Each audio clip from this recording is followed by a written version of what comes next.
നമസ്കാരം. ആദ്യമേ ഈ മിഡ് നൈറ്റ് ഓൺലൈൻ മീറ്റിങ്ങിൻ്റെ ഈ ഇന്ന് നടക്കുന്ന ഇപ്പം നടന്നുകൊണ്ടിരിക്കുന്ന വിഷയാവതരണവുമായിട്ട് ബന്ധപ്പെട്ട് സംസാരിക്കാൻ എനിക്ക് ഒരവസരം തന്നതിന് നന്ദി പറയുന്നു. ഈ നന്ദി പറയാൻ തുടങ്ങിയിട്ട് അല്ലെങ്കിൽ ഞാൻ അത് ഉൾക്കൊണ്ട് അല്ലെങ്കിൽ മനസ്സിലാക്കി അത് നിലനിർത്തി കൊണ്ടുപോകാൻ തുടങ്ങിയിട്ട് ഒരു 3 വർഷവും 4 മാസവും ഒരു 20 ദിവസവും ശരാശരി ആയിരിക്കുന്നു. ഈ 3 വർഷം 4 മാസം കുറച്ച് ദിവസങ്ങൾക്ക് മുന്നേ ഒരു ദിവസം ഞാൻ ഇതുപോലെ മിഡ് നൈറ്റിലേക്കാണ് ആദ്യമായിട്ട് കടന്നു വന്നത്. നിലവിലുള്ള ഒരു സംവിധാനങ്ങളും എന്നെ കുടിയിൽ നിന്ന് മാറ്റാൻ കഴിയുന്നില്ല, പര്യാപ്തമല്ല. ഈ ഒരു പദ്ധതിയും പ്രോഗ്രാം ആൽക്കഹോളിക്സ് അനോണിമസ് എന്ന ഫെലോഷിപ്പ്, അതിലെ ആളുകൾ, ഇതിലൂടെ ഒരുപാട് തവണ ഞാൻ ഓരോ മീറ്റിങ്ങുകളിലൂടെയും ചിലപ്പോൾ ഒരു 25 വർഷത്തോളത്തിൽ ഏകദേശം ഒരു 10, 12, 17 വർഷത്തോളമൊക്കെ മീറ്റിങ്ങുകളിലൂടെയൊക്കെ പോയിട്ടും എല്ലാ മീറ്റിങ്ങുകളിലും ആദ്യം ചെല്ലുന്ന പ്രാർത്ഥനയിൽ ഞാനും ദൈവമേ എന്ന് വിളിച്ചിട്ടും മീറ്റിംഗ് അവസാനിക്കുമ്പോഴും ദൈവമേ എന്ന പ്രാർത്ഥന ചൊല്ലിയിട്ടും കുടിയിൽ നിന്ന് എന്നെ ദൈവം കരകയറ്റുന്നില്ല എന്നൊരു ധാരണയിൽ നിന്നാണ്, അല്ല അങ്ങനെയുള്ള ഒരു അനുഭവത്തിലൂടെ കടന്നു പോയത് കൊണ്ടാണ് ഇന്നത്തെ വിഷയം ഷിവുമായിട്ട് ചർച്ച ചെയ്തപ്പോൾ കുടിയന്റെ ദൈവം എന്നൊരു വിഷയത്തിലേക്ക് എന്നെ പ്രേരിപ്പിച്ചത്. എൻ്റെ ഓർമ്മയിൽ ഏകദേശം മാസങ്ങൾക്ക് മുന്നേ അന്ന് മിഡ് നൈറ്റിൽ എല്ലാ ആഴ്ചകളിലും ഓരോ അംഗങ്ങൾ ഓരോ വിഷയാവതരണത്തിനും വേണ്ടി മാത്രം ഒരു ദിവസം മാറ്റി വെച്ചിരുന്നു. അപ്പോൾ കുറച്ച് അധികം മാസങ്ങൾക്ക് മുന്നേ ഇതേപോലെ ഒരു വിഷയാവതരണത്തിൽ ഞാൻ തന്നെ സുഹൃത്തിനോട് പറഞ്ഞു, കുടിയന്റെ ദൈവം എന്നൊരു വിഷയം പറയണമെന്നൊരു ആഗ്രഹമുണ്ട്. ഞാൻ ഇന്ന് അത് കുറച്ച് ആശ്ചര്യത്തിലാണ് ഇന്ന് അത് ആലോചിക്കുന്നത്. കാരണം ഈ ആൽക്കഹോളിക്സ് അനോണിമസിലെ ജീവിതത്തിൽ ദിവസങ്ങൾ കഴിയുന്തോറും ധാരണകൾ മാറിക്കൊണ്ടേയിരിക്കുന്ന ഒരു മാനസിക മാറ്റം ഞാൻ ഇന്ന് അനുഭവിക്കുന്നുണ്ട്. ഞാൻ ആലോചിച്ച് നോക്കുകയാണ്, അങ്ങനെ ഒരു വിഷയം പറയാൻ ആഗ്രഹിച്ചിട്ടുണ്ടെങ്കിലും അതിന് വേണമെങ്കിൽ അന്ന് അവസരം ഉണ്ടായിരുന്നു. എന്തൊക്കെയോ അത് തട്ടിത്തെറിപ്പിച്ച് അങ്ങനെ മുന്നോട്ട് പോയിക്കൊണ്ടിരുന്നു.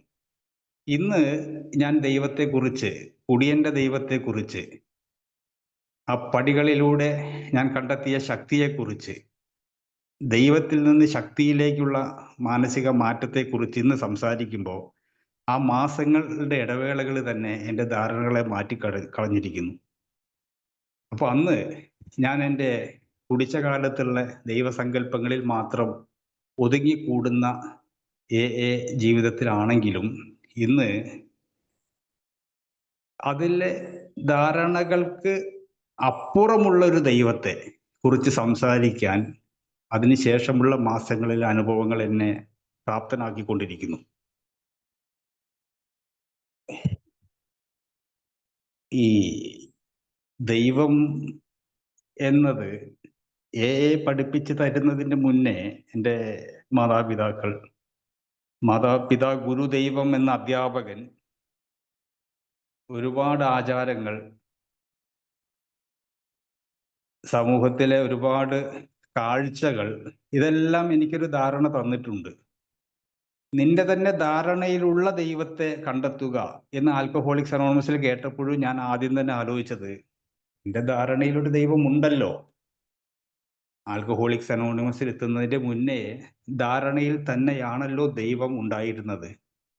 എനിക്കൊരു ധാരണ സൃഷ്ടിച്ചത് മറ്റാളുകളായിരുന്നു. ഈ ചെറുപ്പത്തിൽ തന്നെ രാമനാമം ജപിക്കാനും വിളക്ക് കത്തിച്ച് വെക്കുമ്പോൾ ഭസ്മം തുക്കുറി തൊട്ട് നാമം ജപിച്ചിരുന്നതിന് ശേഷം സ്കൂൾ പഠന പുസ്തകങ്ങൾ തുറക്കാനൊക്കെ പഠിപ്പിച്ചു തന്നൊരമ്മയും അച്ഛനും മുത്തശ്ശിയും അമ്മമ്മയും അച്ചമ്മയും എല്ലാം എൻ്റെ ഓർമ്മയിൽ ഇപ്പോഴും ഉണ്ട്. യഥാർത്ഥത്തിൽ ആ ജീവിതം ത്തിൻ്റെ ഇടയിൽ എപ്പോഴോ മദ്യം കയറി വന്നില്ലായിരുന്നുവെങ്കിൽ ഞാനും ഒരു സാധാരണ വിശ്വാസിയായിട്ട് ഈ ലോകത്തിനോടൊപ്പം തന്നെ സഞ്ചരിക്കുമായിരുന്നു. ഇന്ന് രാവിലെ ഞാൻ ജോലിക്ക് ഇറങ്ങുന്നതിൻ്റെ തൊട്ടു മുന്നേ ഞാൻ വൈഫിനോട് പറഞ്ഞു, ഒരു പരസ്യം കണ്ടിട്ടുണ്ട്. ഒരു പ്രമുഖ സ്ഥാപനം വിദേശത്ത് ബാങ്കിങ് ആയിട്ട് ബന്ധപ്പെട്ട് ഒരു സംരംഭം തുടങ്ങുന്നുണ്ട്. എക്സ്പീരിയൻസ് ഉള്ള ആളുകളെ അതിലേക്ക് ക്ഷണിച്ചിട്ടുണ്ട്. തുടക്കത്തിൽ തന്നെ 2 ലക്ഷം രൂപയാണ് ശമ്പളം എന്നാണ് ആ പരസ്യത്തിൽ പറയുന്നത്. അപ്പോൾ വൈഫ് എൻ്റെ അടുത്ത് അപ്പോൾ തന്നെ പറഞ്ഞു, എന്നാൽ നിങ്ങൾക്കൊന്ന് അപ്ലൈ ചെയ്തുകൂടെ? ഈ കനത്ത സാമ്പത്തിക ബാധ്യതയിൽ നിന്നൊക്കെ രക്ഷപ്പെടാൻ ചിലപ്പോൾ കഴിഞ്ഞെങ്കിലോ? എന്നെയും മോളെയും ഒന്നും ആലോചിച്ച് വിഷമിക്കേണ്ട, ഞങ്ങളിവിടെ കഴിഞ്ഞോളാം. ഒരു 4-5 കൊല്ലമൊക്കെ നിങ്ങൾ അവിടെ നിൽക്കുമ്പോഴേക്ക് നമ്മളെ കടബാധ്യതകളൊക്കെ തീർത്ത് തിരിച്ചെത്തി ഇവിടെ എന്തെങ്കിലുമൊക്കെ ആയിട്ട് പോവാലോ. ഇതിപ്പോൾ ദുബായ് എന്ന രാജ്യത്താണ് ഈ ഒരു സ്ഥാപനം വരുന്നത് എന്നൊക്കെയാണ് പരസ്യത്തിൽ കണ്ടത്. ഇപ്പോൾ വളരെ ജീവിതത്തിൻ്റെ വലിയൊരു പ്രശ്നം പരിഹരിക്കാൻ ഒരു അവസരം ആണ് ഇത്. നിങ്ങൾക്ക് വിദേശത്ത് പോയിട്ട് ആ ജോലിയിലേക്ക് ചിലപ്പോൾ നിങ്ങൾക്ക് കിട്ടും, നിങ്ങൾക്ക് സാധ്യതയുണ്ട്. ഒരു 20 വർഷത്തോളം ആയിട്ട് ഞാൻ ഈ ബാങ്കിങ് ഫിനാൻഷ്യൽ സർവീസ് സേവന മേഖലയിൽ ജോലി ചെയ്യുകയാണ്. പല സ്ഥാപനങ്ങളിലും ആയിട്ടും അല്ലാതെയൊക്കെ തന്നെ. അപ്പോൾ എക്സ്പീരിയൻസ് കൊണ്ട് നിങ്ങൾക്കത് കിട്ടും എന്ന് വൈഫ് പറഞ്ഞു. ശരിയായിരിക്കാം. അപ്പോഴും ഞാൻ പെട്ടെന്ന് എൻ്റെ മനസ്സിലേക്ക് തോന്നിയൊരു ചിന്ത, ഒറ്റയ്ക്ക് ഒരു രാജ്യത്ത് പോയി നിൽക്കുക, സ്വാതന്ത്ര്യം അനുഭവിക്കുക. ഞാൻ എന്തോ എൻ്റെ ഒരു തമാശ രൂപത്തിലാണെങ്കിലും ഞാൻ തിരിച്ചു പറഞ്ഞത്, ദുബായിൽ കള്ളു കുടിക്കുന്നതിന് അത്ര വലിയ നിയന്ത്രണങ്ങളൊന്നുമില്ല എന്ന് ചില സുഹൃത്തുക്കൾ പറഞ്ഞ് കേട്ടിട്ടുണ്ട്. അവിടെ കുറച്ചും കൂടി സ്വാതന്ത്ര്യമുണ്ട്. അത്ര കനത്ത നിയന്ത്രണങ്ങളൊന്നും ദുബായിൽ കള്ളു കുടിക്കുന്നതിനില്ല എന്നാണ് കേട്ടത്. എൻ്റെ ഒരു സംസാരം തന്നെ, ഒരു ആശയവിനിമയം എൻ്റെ ജീവിതവുമായിട്ട് ചിലപ്പോൾ അത്രയും ബന്ധപ്പെട്ട് നിൽക്കുന്ന ഒരു പ്രശ്നത്തിൻ്റെ പരിഹാരം ചർച്ച ചെയ്യുമ്പോഴും എൻ്റെ മനസ്സിൽ ആദ്യം വന്ന ചിന്ത, അവിടെ ചെന്നാൽ സ്വതന്ത്രമായിട്ട് കുടിക്കാൻ കഴിഞ്ഞെങ്കിലോ. തമാശ രൂപത്തിലാണ് പറഞ്ഞതെങ്കിലും ഈ തമാശ എനിക്ക് എപ്പോഴും വരാറില്ലല്ലോ. പലപ്പോഴും ഞാൻ ചിന്തിച്ചു നോക്കാറുണ്ട്. ഉടനടി എൻ്റെ വൈഫ് എൻ്റെ അടുത്ത് പറഞ്ഞു, നിങ്ങളിപ്പം പറഞ്ഞ ആ 2 അക്ഷരം ആണ് ഒരു 3 അക്ഷരത്തെ ഇല്ലാതെ ആക്കിയതെന്ന് എപ്പോഴെങ്കിലും ഓർത്തിട്ടുണ്ടോ എന്ന് ചോദിച്ചു. എനിക്ക് പെട്ടെന്നൊന്നും മനസ്സിലായില്ല. ഞാനാണ് അവളെക്കാൾ ബുദ്ധിമാൻ എന്നായിരുന്നു എൻ്റെ ധാരണ. ഞാൻ ചോദിച്ചു, അതെന്താ ആ 3 അക്ഷരം? വൈഫ് പറഞ്ഞു, ജീവിതം. മദ്യം എന്നൊരു 2 അക്ഷരം തകർത്ത ഒരു 3 അക്ഷരം. അതുകൊണ്ടല്ലേ ഇപ്പം ഇങ്ങനൊരു ജോലിയുടെ ഒരു അന്വേഷണം അല്ലെങ്കിൽ ഒരു അറിയിപ്പ് വന്നപ്പോഴും നിങ്ങളെ അത് അന്വേഷിക്കാൻ ഒരു പ്രേരിപ്പിച്ചത് ശരിക്കും ആ ജീവിതം തകർന്നുകൊണ്ടല്ലേ? ആ ജീവിതം ഇല്ലാതെയാക്കിയത് ആ 2 അക്ഷരമല്ലേ? എന്നിട്ട് ഇപ്പോഴും ഉള്ളില് ആ 3 അക്ഷരത്തിനേക്കാളും വലുതാണോ നിങ്ങളിപ്പം പറയുന്ന മദ്യം എന്ന 2 അക്ഷരം എന്ന് അവളും തിരിച്ചു ചോദിച്ചു. ഒരു സാധാരണ ആശയവിനിമയം എന്ന് വേണമെങ്കിൽ കരുതാം. പക്ഷെ എന്നെ സംബന്ധിച്ച് ഇന്നത് പല ഇടവേളകളിലും ഒന്ന് ചിന്തിക്കേണ്ടി വന്നു. ചിലപ്പോൾ യാദൃച്ഛികമാകാം ഇന്നത്തെ വിഷയവും ഒരു 2 അക്ഷരത്തിൽ നിന്നാണ് തുടങ്ങുന്നത്, ദൈവം. ഈ ആൽബർട്ട് ഐൻസ്റ്റീൻ ഒരിക്കലും പറഞ്ഞിട്ടുണ്ട്, ശാസ്ത്രജ്ഞനാണ്, സയൻസിലാണ് അദ്ദേഹത്തിന് താല്പര്യം, ശാസ്ത്രമാണ് സത്യം എന്ന അനുഭവങ്ങളിലൂടെ ശാസ്ത്രജ്ഞന്മാർ മുന്നോട്ട് പോകുന്നു. ആ ശാസ്ത്രജ്ഞൻ വരെ പറഞ്ഞു യാദൃച്ഛികതകൾ ദൈവീകതയാണെന്ന്. അപ്പോൾ ഈ യാദൃച്ഛികതകൾ, ഇന്ന് യാദൃച്ഛികമായ ഒരു സംഭാഷണവും ഇപ്പം ഞാൻ സംസാരിക്കാൻ പോകുന്ന ദൈവം എന്ന 2 അക്ഷരവും കൂട്ടി യോജിപ്പിക്കുമ്പോൾ ഞാനിന്ന് മനസ്സിലാക്കുന്നു, ആൽക്കഹോളിക്സ് അനോണിമസിന്റെ ജീവിത രീതിയിൽ ഏറ്റവും ഇമ്പോർട്ടൻ്റ് ആയ 2 വാക്കുകൾ, 2 അക്ഷരമാണ് ദൈവം എന്നത്. എന്നെ നല്ല നടപ്പിന് വേണ്ടിയുള്ള പഠനങ്ങളും ദൈവഭക്തിയും ഭക്തിമാർഗങ്ങളും എല്ലാം എനിക്ക് എൻ്റെ കുടുംബത്തിൽ നിന്ന് കിട്ടിയിട്ടുണ്ട്. എൻ്റെ അമ്മ വ്രതങ്ങളെല്ലാം എടുക്കാറുണ്ട്. ആ അമ്മ ഒരു ദിവസം ഒരു വ്രതം എടുക്കേണ്ട ശിവരാത്രി ദിവസം എൻ്റെ കൂടെ ഹോസ്പിറ്റലാണ്. എൻ്റെ കല്യാണമൊന്നും അന്ന് കഴിഞ്ഞിട്ടില്ല. ഞാൻ ആശുപത്രിയിൽ കിടക്കയിൽ ഒരു വാർഡാണത്. ആ വാർഡിൽ രോഗി കട്ടിലിലും കൂടെ കിടക്കുന്നവർ താഴത്ത് പുല്ലായിലും അല്ലെങ്കിൽ പായയിലും കിടക്കണം. അത്ര സൗകര്യങ്ങളെ ആ ആശുപത്രിയിൽ അന്നുള്ളൂ. അപ്പോ രാവിലെ കുളിച്ച് അമ്പലത്തിൽ പോയി, ഈ ശിവരാത്രി പ്രത്യേകം നിങ്ങൾക്കറിയാം, ഒരു ദിവസത്തെ മുഴുവൻ പൂജയും ഭജനയും ഒക്കെയുള്ള ഒരു പ്രത്യേക ദിവസമാണ്. ആ അമ്മ രാത്രി ഉറക്കമൊഴിയാറുണ്ട്. അതാണ് ശിവരാത്രിയുടെ പ്രധാന ഒരു രീതിയും. ഉറക്കം കിട്ടാതെ ഉറക്കമൊഴിയുന്ന ആത്മസംതൃപ്തി അനുഭവിക്കുന്ന അമ്മ ഉറക്കം ഒഴിയല്ല, ഉറക്കം കിട്ടാതെ ഞാൻ കട്ടിലിൽ കിടക്കുമ്പോൾ താഴെ പായയിൽ കിടക്കുമ്പോൾ ഞാൻ ഈ ലൈറ്റെല്ലാം ഓഫ് ചെയ്തിട്ടുണ്ട്. ഞാൻ വെറുതെ ഒന്ന് നോക്കുമ്പോൾ ആ അരണ്ട വെളിച്ചത്തിൽ അമ്മയുടെ കണ്ണിൽ നിന്ന് കണ്ണീരിറ്റ് വീഴുന്നത് ഞാൻ കാണുന്നുണ്ട്. അമ്മ പൂജിച്ചതും എൻ്റെ നന്മയ്ക്ക് വേണ്ടി പ്രാർത്ഥിച്ചതും എനിക്ക് പഠിപ്പിച്ചു തന്നതും ദൈവത്തെക്കുറിച്ചായിരുന്നു. അതേ പൂജിച്ച പ്രാർത്ഥിച്ച ആ രീതിയൊന്നും കുടിയന് മാത്രമല്ല സഹായം കിട്ടാതെ പോയത്. കൂടെ ജീവിക്കുന്നവർക്കും അവരുടെ വിശ്വാസത്തിലുള്ള ദൈവത്തിൻ്റെ സഹായം തടസ്സപ്പെടുത്തുന്ന രോഗത്തിൻ്റെ പേരാണ് അമിത മദ്യപാന രോഗം എന്ന് ഞാൻ ഇന്ന് മനസ്സിലാക്കുന്നു. കുടിയന്റെ ദൈവം എന്ന് പറയുമ്പോൾ ഞാൻ ഇന്ന് ഒറ്റയ്ക്കല്ല, ഞാനൊരു കൂട്ടത്തിലാണ്, ഒരു കുടുംബത്തോടൊപ്പമാണ്. എൻ്റെ ദൈവം ഇന്ന് ഞങ്ങളുടെ ദൈവമാണ്. പല ഇടവേളകളിലും ഭക്തിമാർഗങ്ങളൊക്കെ ഞാൻ പരീക്ഷിച്ച് നോക്കിയിരുന്നു. അതൊരു കുടി നിർത്തണം എന്നൊരു ആഗ്രഹത്തിനപ്പുറം ആകെ ഒന്ന് മാറണം എന്നൊരാഗ്രഹവും ഉണ്ടായിരുന്നു. കുടി നിർത്തൽ തന്നെ മാറലാണല്ലോ. പല പ്രധാന ഒരു ഹൈന്ദവ കുടുംബത്തിലായതുകൊണ്ട് പ്രധാന വിശ്വാസ ദിവസങ്ങളിലൊക്കെ തന്നെ ഞാനും അതിനൊക്കെ ഒരുപാട് ശ്രമിച്ചു.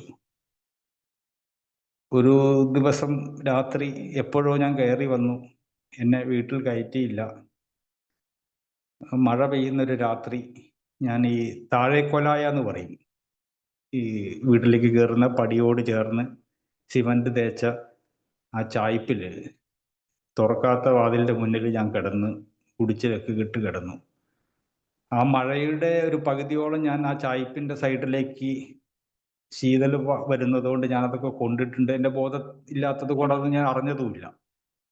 പക്ഷെ അതിരാവിലെ ഞാൻ ഞെട്ടി എണീറ്റിട്ട് എൻ്റെ അമ്മ വാതിൽ തുറന്നപ്പോൾ അമ്മയോട് അങ്ങോട്ട് പറഞ്ഞു, ഇന്ന് ഗുരുവായൂർ ഏകാദശിയാണ്, ഞാൻ ഗുരുവായൂർ പോയിട്ട് വരാം, ഇപ്പൊ തന്നെ പുറപ്പെടുകയാണ്, ഇനി ഞാൻ കുടിക്കില്ല, ഞാൻ നിർത്തി.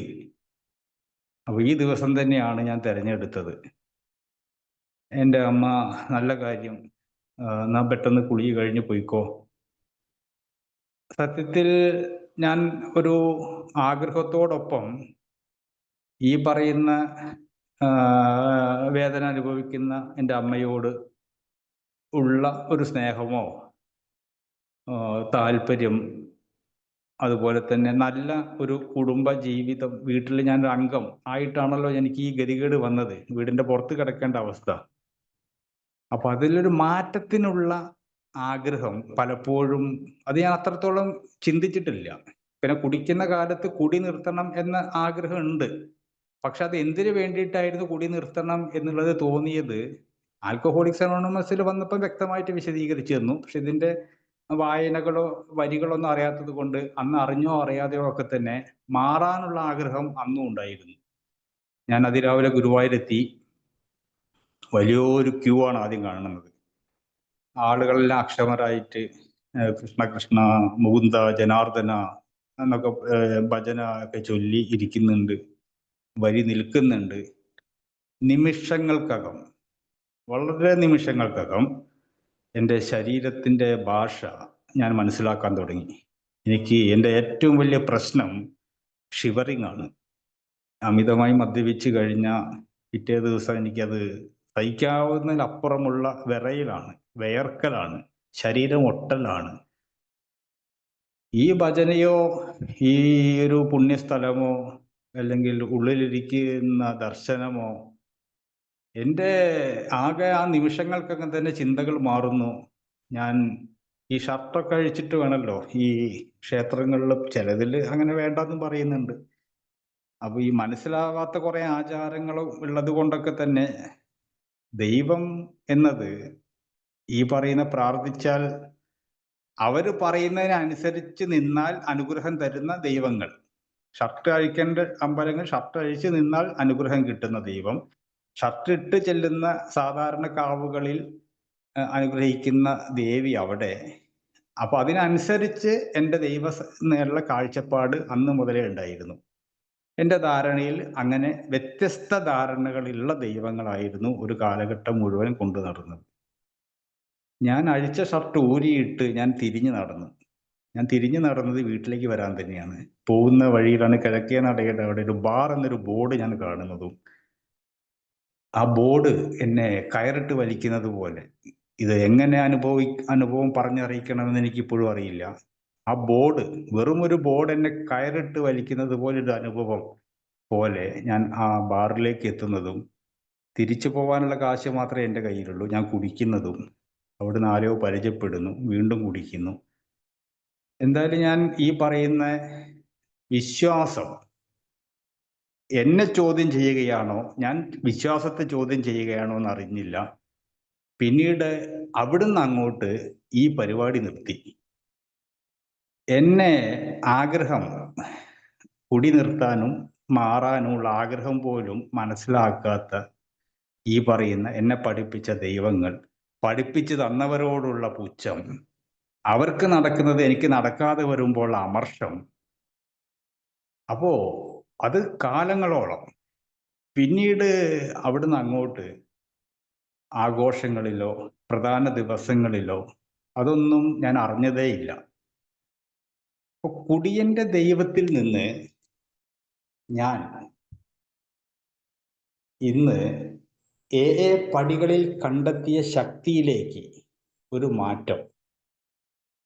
ഞാൻ പറഞ്ഞു, മദ്യം എന്ന രണ്ടക്ഷരത്തിൽ നിന്ന് ദൈവം എന്ന രണ്ടക്ഷരത്തിലേക്കും, ദൈവം എന്ന രണ്ടക്ഷരത്തിൽ നിന്ന് ശക്തി എന്ന രണ്ടക്ഷരത്തിലേക്കും എന്നെ ഒരു മാറ്റത്തിന് വിധേയമാക്കുന്ന ഒരു പദ്ധതിയിലാണ് ഞാനിപ്പോൾ ജീവിക്കുന്നത് എന്നത് മാത്രം എനിക്കറിയാം. ശിക്ഷിക്കുന്ന ഒരു ദൈവത്തെ ഞാൻ ഭയന്നു കൊണ്ട് തന്നെ കാലങ്ങളോളം ജീവിച്ചു. പാപങ്ങളോട് അല്ലെങ്കിൽ പാപങ്ങളെ അംഗീകരിക്കാത്ത ദൈവത്തെ, എന്നെ അനുകൂലിക്കാത്ത ദൈവത്തെ, എനിക്ക് ഇഷ്ടം പോലെ അതിനനുസരിച്ച് നിന്നാൽ എന്തും തരുന്ന ദൈവത്തെ, അപ്പൊ അങ്ങനെ ജീവിച്ച ഞാൻ പിന്നീട് അതില്ലാതെ ജീവിച്ചപ്പോൾ എൻ്റെ തീവ്രമായ കുടിയുടെ ജീവിതത്തിൽ ഞാൻ ഇന്ന് മനസ്സിലാക്കുന്നു, ദൈവം എന്നത് ഞാൻ തന്നെ ആകുന്ന ഒരു മാറ്റം എന്നിൽ സംഭവിച്ചു കഴിഞ്ഞിരിക്കുന്നു. ആൽക്കഹോളിക്സ് അനോണിമസിൽ എത്തുന്നതിൻ്റെ മുന്നേയും എത്തിയതിന് ശേഷവും ഈ ഒരു പ്രശ്നം എനിക്ക് പരിഹരിക്കാൻ കഴിഞ്ഞിട്ടില്ല കാലങ്ങളോളം. എല്ലാവരും ദൈവമേ വിളിച്ച് പ്രാർത്ഥന ചൊല്ലുന്നു, ഞാനും വിളിച്ച് പ്രാർത്ഥന ചൊല്ലുന്നു. പക്ഷേ പ്രാർത്ഥനയ്ക്കും മീറ്റിങ്ങിനും ശേഷം ഞാൻ അഭിമുഖീകരിക്കുന്ന എൻ്റെ ജീവിതത്തിൽ ഈ രണ്ട് വാക്കിന് വലിയ പ്രാധാന്യം ഇല്ലായിരുന്നു. ഓരോ മീറ്റിങ്ങിലും പുസ്തകങ്ങളിലൊക്കെ തന്നെ കുപ്പിക്ക് മുന്നിൽ പ്രതിഷ്ഠിച്ച ഒരു ദൈവം ഉണ്ട് എന്ന് എനിക്കറിയാം. പക്ഷേ കാലങ്ങളോളം പരീക്ഷിച്ചതും പിന്നീട് വേർപിരിഞ്ഞതും പിന്നീട് പരീക്ഷണാടിസ്ഥാനത്തിൽ വിജയിക്കുമോ എന്ന് പരീക്ഷിച്ചതുമായ ദൈവിക വിശ്വാസത്തെ എന്നെ സംബന്ധിച്ചിട്ട് ഒരു പൊതു ധാരണയിലുള്ള ഒരു ദൈവത്തിലേക്ക് എത്തിക്കാൻ ആൽക്കഹോളിക്സ് അനോണിമസിന്റെ തത്വങ്ങൾക്ക് ശക്തിയില്ലാത്തത് കൊണ്ടല്ല, ഒന്നാം പടിയിലെ ശക്തിഹീനത എന്നത് ഞാൻ ഇന്ന് മനസ്സിലാക്കുന്നത് സ്വന്തം ധാരണയിലുള്ള ഒരു ശക്തിയെ കണ്ടെത്താൻ വരെ ശക്തി ക്ഷയിപ്പിച്ച മദ്യാസക്തി എന്നതിൻ്റെ മുന്നിൽ ഒന്നാമത്തെ പടി പറയുന്നത് പോലെ, ഒന്നാമത്തെ പടി എന്നെ സംബന്ധിച്ച് ബീവറേജിൽ ഇപ്പോഴും എവിടെയോ റാക്കിലിരിക്കുന്ന ഒരു അരക്കുപ്പി മദ്യമല്ല എന്നത് ഈ അടുത്ത കാലങ്ങളിലൊക്കെയാണ് ഞാൻ തിരിച്ചറിയുന്നത്. ദൈവമില്ലാതെ എൻ്റെ മനസ്സിൻ്റെ ചിന്തകൾക്ക് അനുസരിച്ചിട്ട് ഞാൻ പരാജയപ്പെട്ടു. ഞാൻ എല്ലാം നിയന്ത്രിക്കുമെന്ന് കരുതി എൻ്റെ ജീവിതം തകർന്നു. അതുപോലെ ആൽക്കഹോളിക്സ് അനോണിമസിൽ എത്തിയപ്പോൾ ദൈവത്തെ സംബന്ധിച്ചുള്ള സത്യത്തിൻ്റെ ആദ്യത്തെ കാഴ്ച ഞാൻ കണ്ടു. ഞാൻ അല്ല ദൈവം. അപ്പോ ബാഹ്യമായ പ്രലോഭനങ്ങളിലും ബാഹ്യ സമ്മർദ്ദങ്ങളിലും എന്നിൽ അടിച്ചേൽപ്പിച്ചൊരു ദൈവവും ആ ദൈവത്തെ നിഷ്കരുണം തള്ളിമാറ്റി നടന്ന ഞാനും പിന്നീട് എന്നിലെ കാര്യങ്ങളും ആവശ്യങ്ങളും ജീവിതവും ഒക്കെ തന്നെ എൻ്റെ നിയന്ത്രണത്തിലാക്കാനുള്ള ശ്രമവും അതിനു വേണ്ടിയുള്ളൊരു സഹായത്തിന് വേണ്ടി ഞാൻ എത്തിയത് മദ്യത്തിനെ വീണ്ടും വീണ്ടും ഉപയോഗിച്ചുകൊണ്ടും, അങ്ങനെ വിവിധ ഘട്ടങ്ങളിലൂടെ വന്ന് എനിക്ക് ഈ പറയുന്നത് പോലെ ഒരു പ്രാർത്ഥനയിലെ ദൈവമേ എന്ന് വിളിക്കുന്നതോട് കൂടിയിട്ട് പെട്ടെന്ന് അത് മനസ്സിലാക്കാൻ പറ്റുമെങ്കിലും എനിക്കത് അനുഭവിക്കാൻ പറ്റുന്നില്ല. ഈ ആൽക്കഹോളിക്സ് അനോണിമസിലെ ചരിത്രത്തിൽ എബി താച്ചർ ബിൽ വിൽസന്റെ അടുത്ത് പറയുമ്പോൾ രണ്ടാമത്തെ പടിയായിട്ട് ബന്ധപ്പെടുത്തി നോക്കുമ്പോൾ ആ വിശ്വാസത്തിന്റെ വിത്ത് എന്ന് പറയുന്നത് എനിക്ക് ഒരു ഉയർന്ന ശക്തി സഹായം നൽകും, എന്നെ വീണ്ടും സുബോധവാനാക്കുവാൻ, എന്നെ വീണ്ടും നല്ല ജീവിതത്തിലേക്ക് നയിക്കുവാൻ എന്നേക്കാൾ വലിയ ശക്തിക്ക് മാത്രമേ കഴിയൂ എന്ന് വിശ്വസിക്കാൻ തുടങ്ങുന്നേ ഉള്ളൂ. കാരണം വിശ്വസിക്കാൻ തുടങ്ങുന്നത് തന്നെ പലതരം വിശ്വാസങ്ങളിൽ നിന്ന് ഇനി മാറി, ട്രാക്ക് മാറി എൻ്റെ ട്രെയിൻ ഓടണം. പലപ്പോഴും എനിക്ക് ഈ ട്രെയിൻ യാത്രയിൽ ഉണ്ടാകുന്ന ഒരു അനുഭവം, ഈ ഇരട്ട റെയിൽപാളങ്ങളിൽ നിന്ന് ഒരു ഏക റെയിൽപാളത്തിലേക്ക് ട്രെയിൻ ഒന്ന് മാറുന്ന ഘട്ടമുണ്ട്. ഒരു സിംഗിൾ ഇപ്പം വലിയ സ്റ്റേഷനൊക്കെ എത്താൻ നേരത്താണ് രണ്ടും മൂന്നും നിരകളിലുള്ള റെയിൽപാളങ്ങൾ കാണാറ്. ഒരേ സ്പീഡിൽ വന്ന ട്രെയിൻ വേഗത കുറയ്ക്കുന്നു. ആ സ്റ്റേഷൻ വിട്ട് ഒരു ഏക റെയിൽ പാളത്തിലേക്ക് എത്തുമ്പോൾ ആ ഇരട്ട അല്ലെങ്കിൽ ഒന്നിലധികം പാളങ്ങളിൽ നിന്ന് രണ്ട് പാളത്തിലേക്ക് മാറുമ്പോൾ അനുഭവിക്കുന്ന ഒരു ജെർക്കിംഗ് ഉണ്ട്, ഒരു വല്ലാത്തൊരു ശബ്ദമുണ്ട്, ഒരു കുലുക്കമുണ്ട്. അപ്പോ ആൽക്കഹോളിക്സ് അനോണിമസിൽ എത്തുമ്പോൾ അത് അനുഭവിക്കാതെ എൻ്റെ വണ്ടി ഇനി പുതിയ സ്പീഡിൽ ഓടില്ല.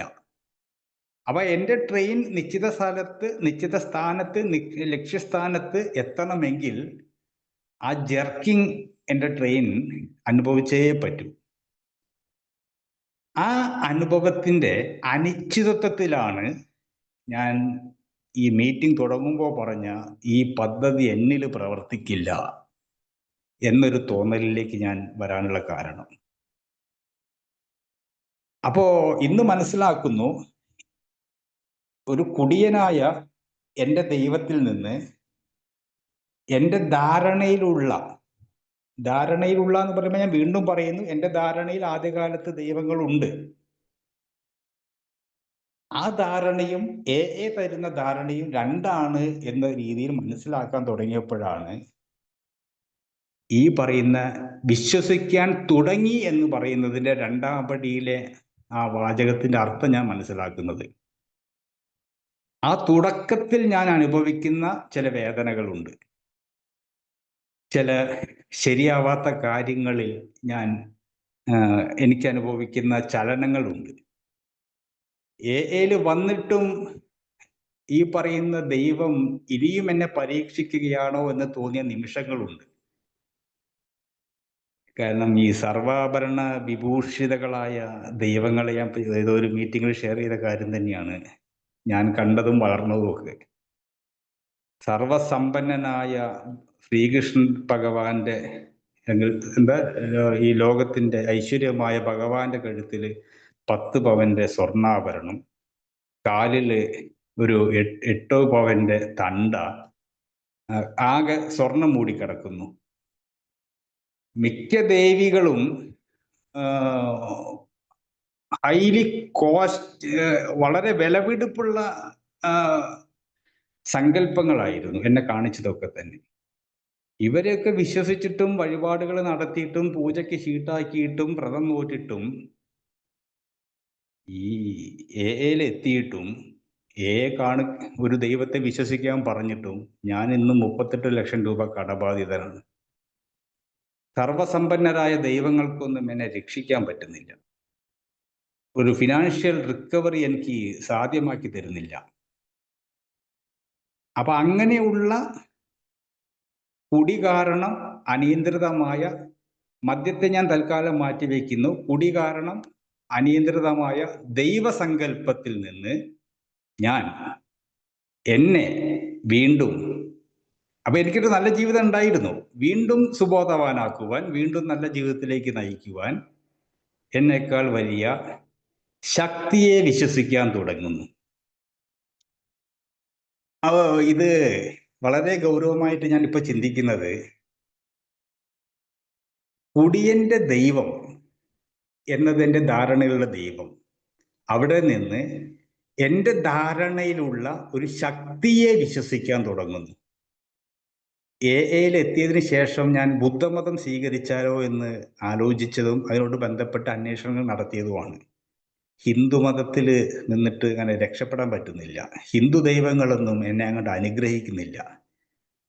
മതം മാറി യേശുക്രിസ്തുവിന്റെ ദാസനായി കഴിഞ്ഞാൽ സാമ്പത്തിക സഹായം തരുന്ന മലങ്കര ഓർത്തഡോക്സ് വിഭാഗവുമായിട്ട് ചർച്ച നടത്തിയാലോ എന്ന് ഒരു ക്രിസ്ത്യൻ സഭാ അധ്യക്ഷനോട് ഞാൻ ചോദിച്ചു. അപ്പോ ഈ വിശ്വസിക്കാൻ തുടങ്ങുന്ന ദൈവത്തെ എത്തിയിട്ടും കണ്ടീഷണൽ ഒരു നിബന്ധനകൾക്ക് വിധേയമായ വിശ്വാസം, അപ്പൊ വിശ്വാസം തുടങ്ങി എന്ന് പറയുമ്പോൾ തന്നെ ഒരു കുടിയന്റെ ദൈവം തന്നെയാണ് എത്തുമ്പോഴും എന്നെ നയിക്കാൻ മുമ്പോട്ട് വരുന്നത്. ആ എബി താച്ചർ ബിൽ വിൽസനോട് പറഞ്ഞത്, നിനക്ക് ഇനി നിന്റെ ധാരണയിലുള്ള ദൈവത്തെ വിശ്വസിക്കാം. അപ്പൊ എൻ്റെ ഏതോ ഒരു ധാരണ ഞാൻ മാറ്റേണ്ടിയിരിക്കുന്നു. ഇത് ഈ മരവും തൊലിയും പോലെയാണ് വിശ്വാസവും. മരം എന്ന് പറഞ്ഞാൽ തന്നെ മരത്തൊലി ഉള്ളതാണ്. തൊലി മാറ്റിയ മരത്തെ മരം എന്ന് പറയില്ലല്ലോ. പൊളിച്ച് തൊലി മാറ്റി വെട്ടിയ മരം, ഉണങ്ങിയ മരം. പക്ഷേ ആ മരം പുതിയൊരു പണിത്തരമാക്കണമെങ്കിൽ ആ തൊലി പോകണം, ചില്ലകൾ പോകണം. ആ മരം ഉരുപ്പടി പണിത്തരമാക്കി മറ്റു പല കാര്യങ്ങൾക്കും ഉപയോഗിക്കാം. ഇതുപോലെ എൻ്റെ വിശ്വാസത്തിലുള്ള ദൈവത്തെ, ധാരണയിലുള്ള ദൈവത്തെ ഞാനൊന്ന് പുതുക്കി പുതിയ തരത്തിൽ എനിക്ക് ഉപയോഗിക്കപ്പെടുന്ന തരത്തിൽ, ഞാനിപ്പോ ഇവിടെ ഇരിക്കുന്നത് എൻ്റെ ഒരു മേശ, അതും ഒരു മരത്തിന്റെ മേശയുടെ മുകളിൽ പുസ്തകമൊക്കെ വെച്ചിരിക്കുന്നു. ഞാൻ ആലോചിച്ച് നോക്കുകയാണ്, എൻ്റെ ധാരണയിൽ ഈ മേശ ആദ്യം മരമായിരുന്നു. ആ മരം കൊണ്ട് എനിക്ക് വലിയ ഉപകാരമൊന്നും കിട്ടിയിട്ടില്ല. അത് ഏതോ ഒരു കാട്ടില്, ഏതോ ഒരു പറമ്പിൽ ഏതൊരു മരമായിട്ട് അവിടെ നിന്നിരുന്നു. ആ മരം എനിക്ക് വിശ്വാസമാണ്, അത് ശക്തമായ കാമ്പുള്ള മരമാണ്, അടിവേരുള്ള മരമാണ്, തണലേകുന്ന മരമാണ്. എൻ്റെ ധാരണയിലുള്ള ദൈവങ്ങളൊക്കെ തന്നെ സംരക്ഷിക്കാൻ വേണ്ടിയിട്ട് തന്നെയാണ് എന്നെ വിശ്വസിപ്പിച്ചതും എന്നെ പറഞ്ഞു പഠിപ്പിച്ചതൊക്കെ തന്നെ. പക്ഷെ എനിക്ക് ഉപകാരപ്പെടുന്ന തരത്തിലേക്ക് ആ കഴിഞ്ഞ കാല ധാരണയിലെ മരത്തിനെ, ഞാൻ ഇന്നിപ്പോ ഈ മേശയെ കാണുമ്പോൾ ഞാൻ ഓർക്കുന്നത് എൻ്റെ കഴിഞ്ഞ കാല ധാരണയിലെ ഈ മേശ ഒരു മരമായിരുന്നല്ലോ. ഈ മേശയ്ക്ക് മുന്നിൽ ഞാൻ ഇരിക്കുമ്പോഴും എൻ്റെ പുസ്തകം, ഇസ്തിരിപ്പെട്ടി, ടോർച്ച്, ബിഗ് ബുക്ക്, പ്രതിദിന മനനങ്ങൾ, കൊളസ്ട്രോളിന്റെ ഗുളിക, സിഗരറ്റ്, ലൈറ്റർ, ചാർജർ, എൻ്റെ പേന, ബാഗ്. അപ്പൊ ഇത്രയും കാര്യങ്ങൾ ഈ മേശപ്പുറത്തുണ്ട്. ഈ മേശപ്പുറത്ത് ഇരിക്കുമ്പോഴും അല്ലെങ്കിൽ മേശയുടെ അരികിൽ ഇരിക്കുമ്പോഴും ഇത്രയും സാധനങ്ങളൊക്കെ എന്നെ സഹായിക്കുന്നു. എൻ്റെ ഫോൺ ഇവിടെ ചാരി വെച്ചിരിക്കുന്നു. ഇതിനൊക്കെ സൗകര്യം ചേർത്തി തന്നത് എൻ്റെ ധാരണയിലുള്ള മരമല്ല. ആ മരം മേശയായി മാറിയിരിക്കുന്നു.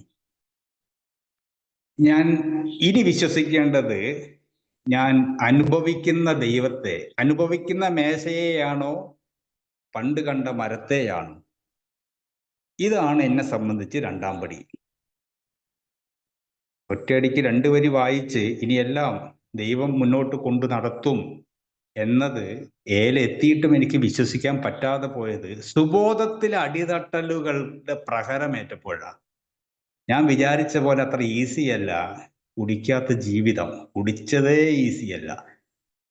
അപ്പോ ഈ രണ്ടുമല്ലാത്ത അവസ്ഥയിൽ നിന്ന് ഒരു 3-ാം ഘട്ടത്തിലേക്ക്, ഘട്ടം എന്ന് ഉദ്ദേശിക്കുന്നത് തെറ്റിദ്ധരിക്കരുത്, പടിയല്ല ഉദ്ദേശിക്കുന്നത്, മറ്റൊരു തലത്തിലേക്ക് ഞാൻ എത്തണമെങ്കിൽ എൻ്റെ ധാരണയിലുള്ള ദൈവത്തെ മറ്റൊരു ധാരണയിലൂടെ കാണേണ്ടി വരുന്നു.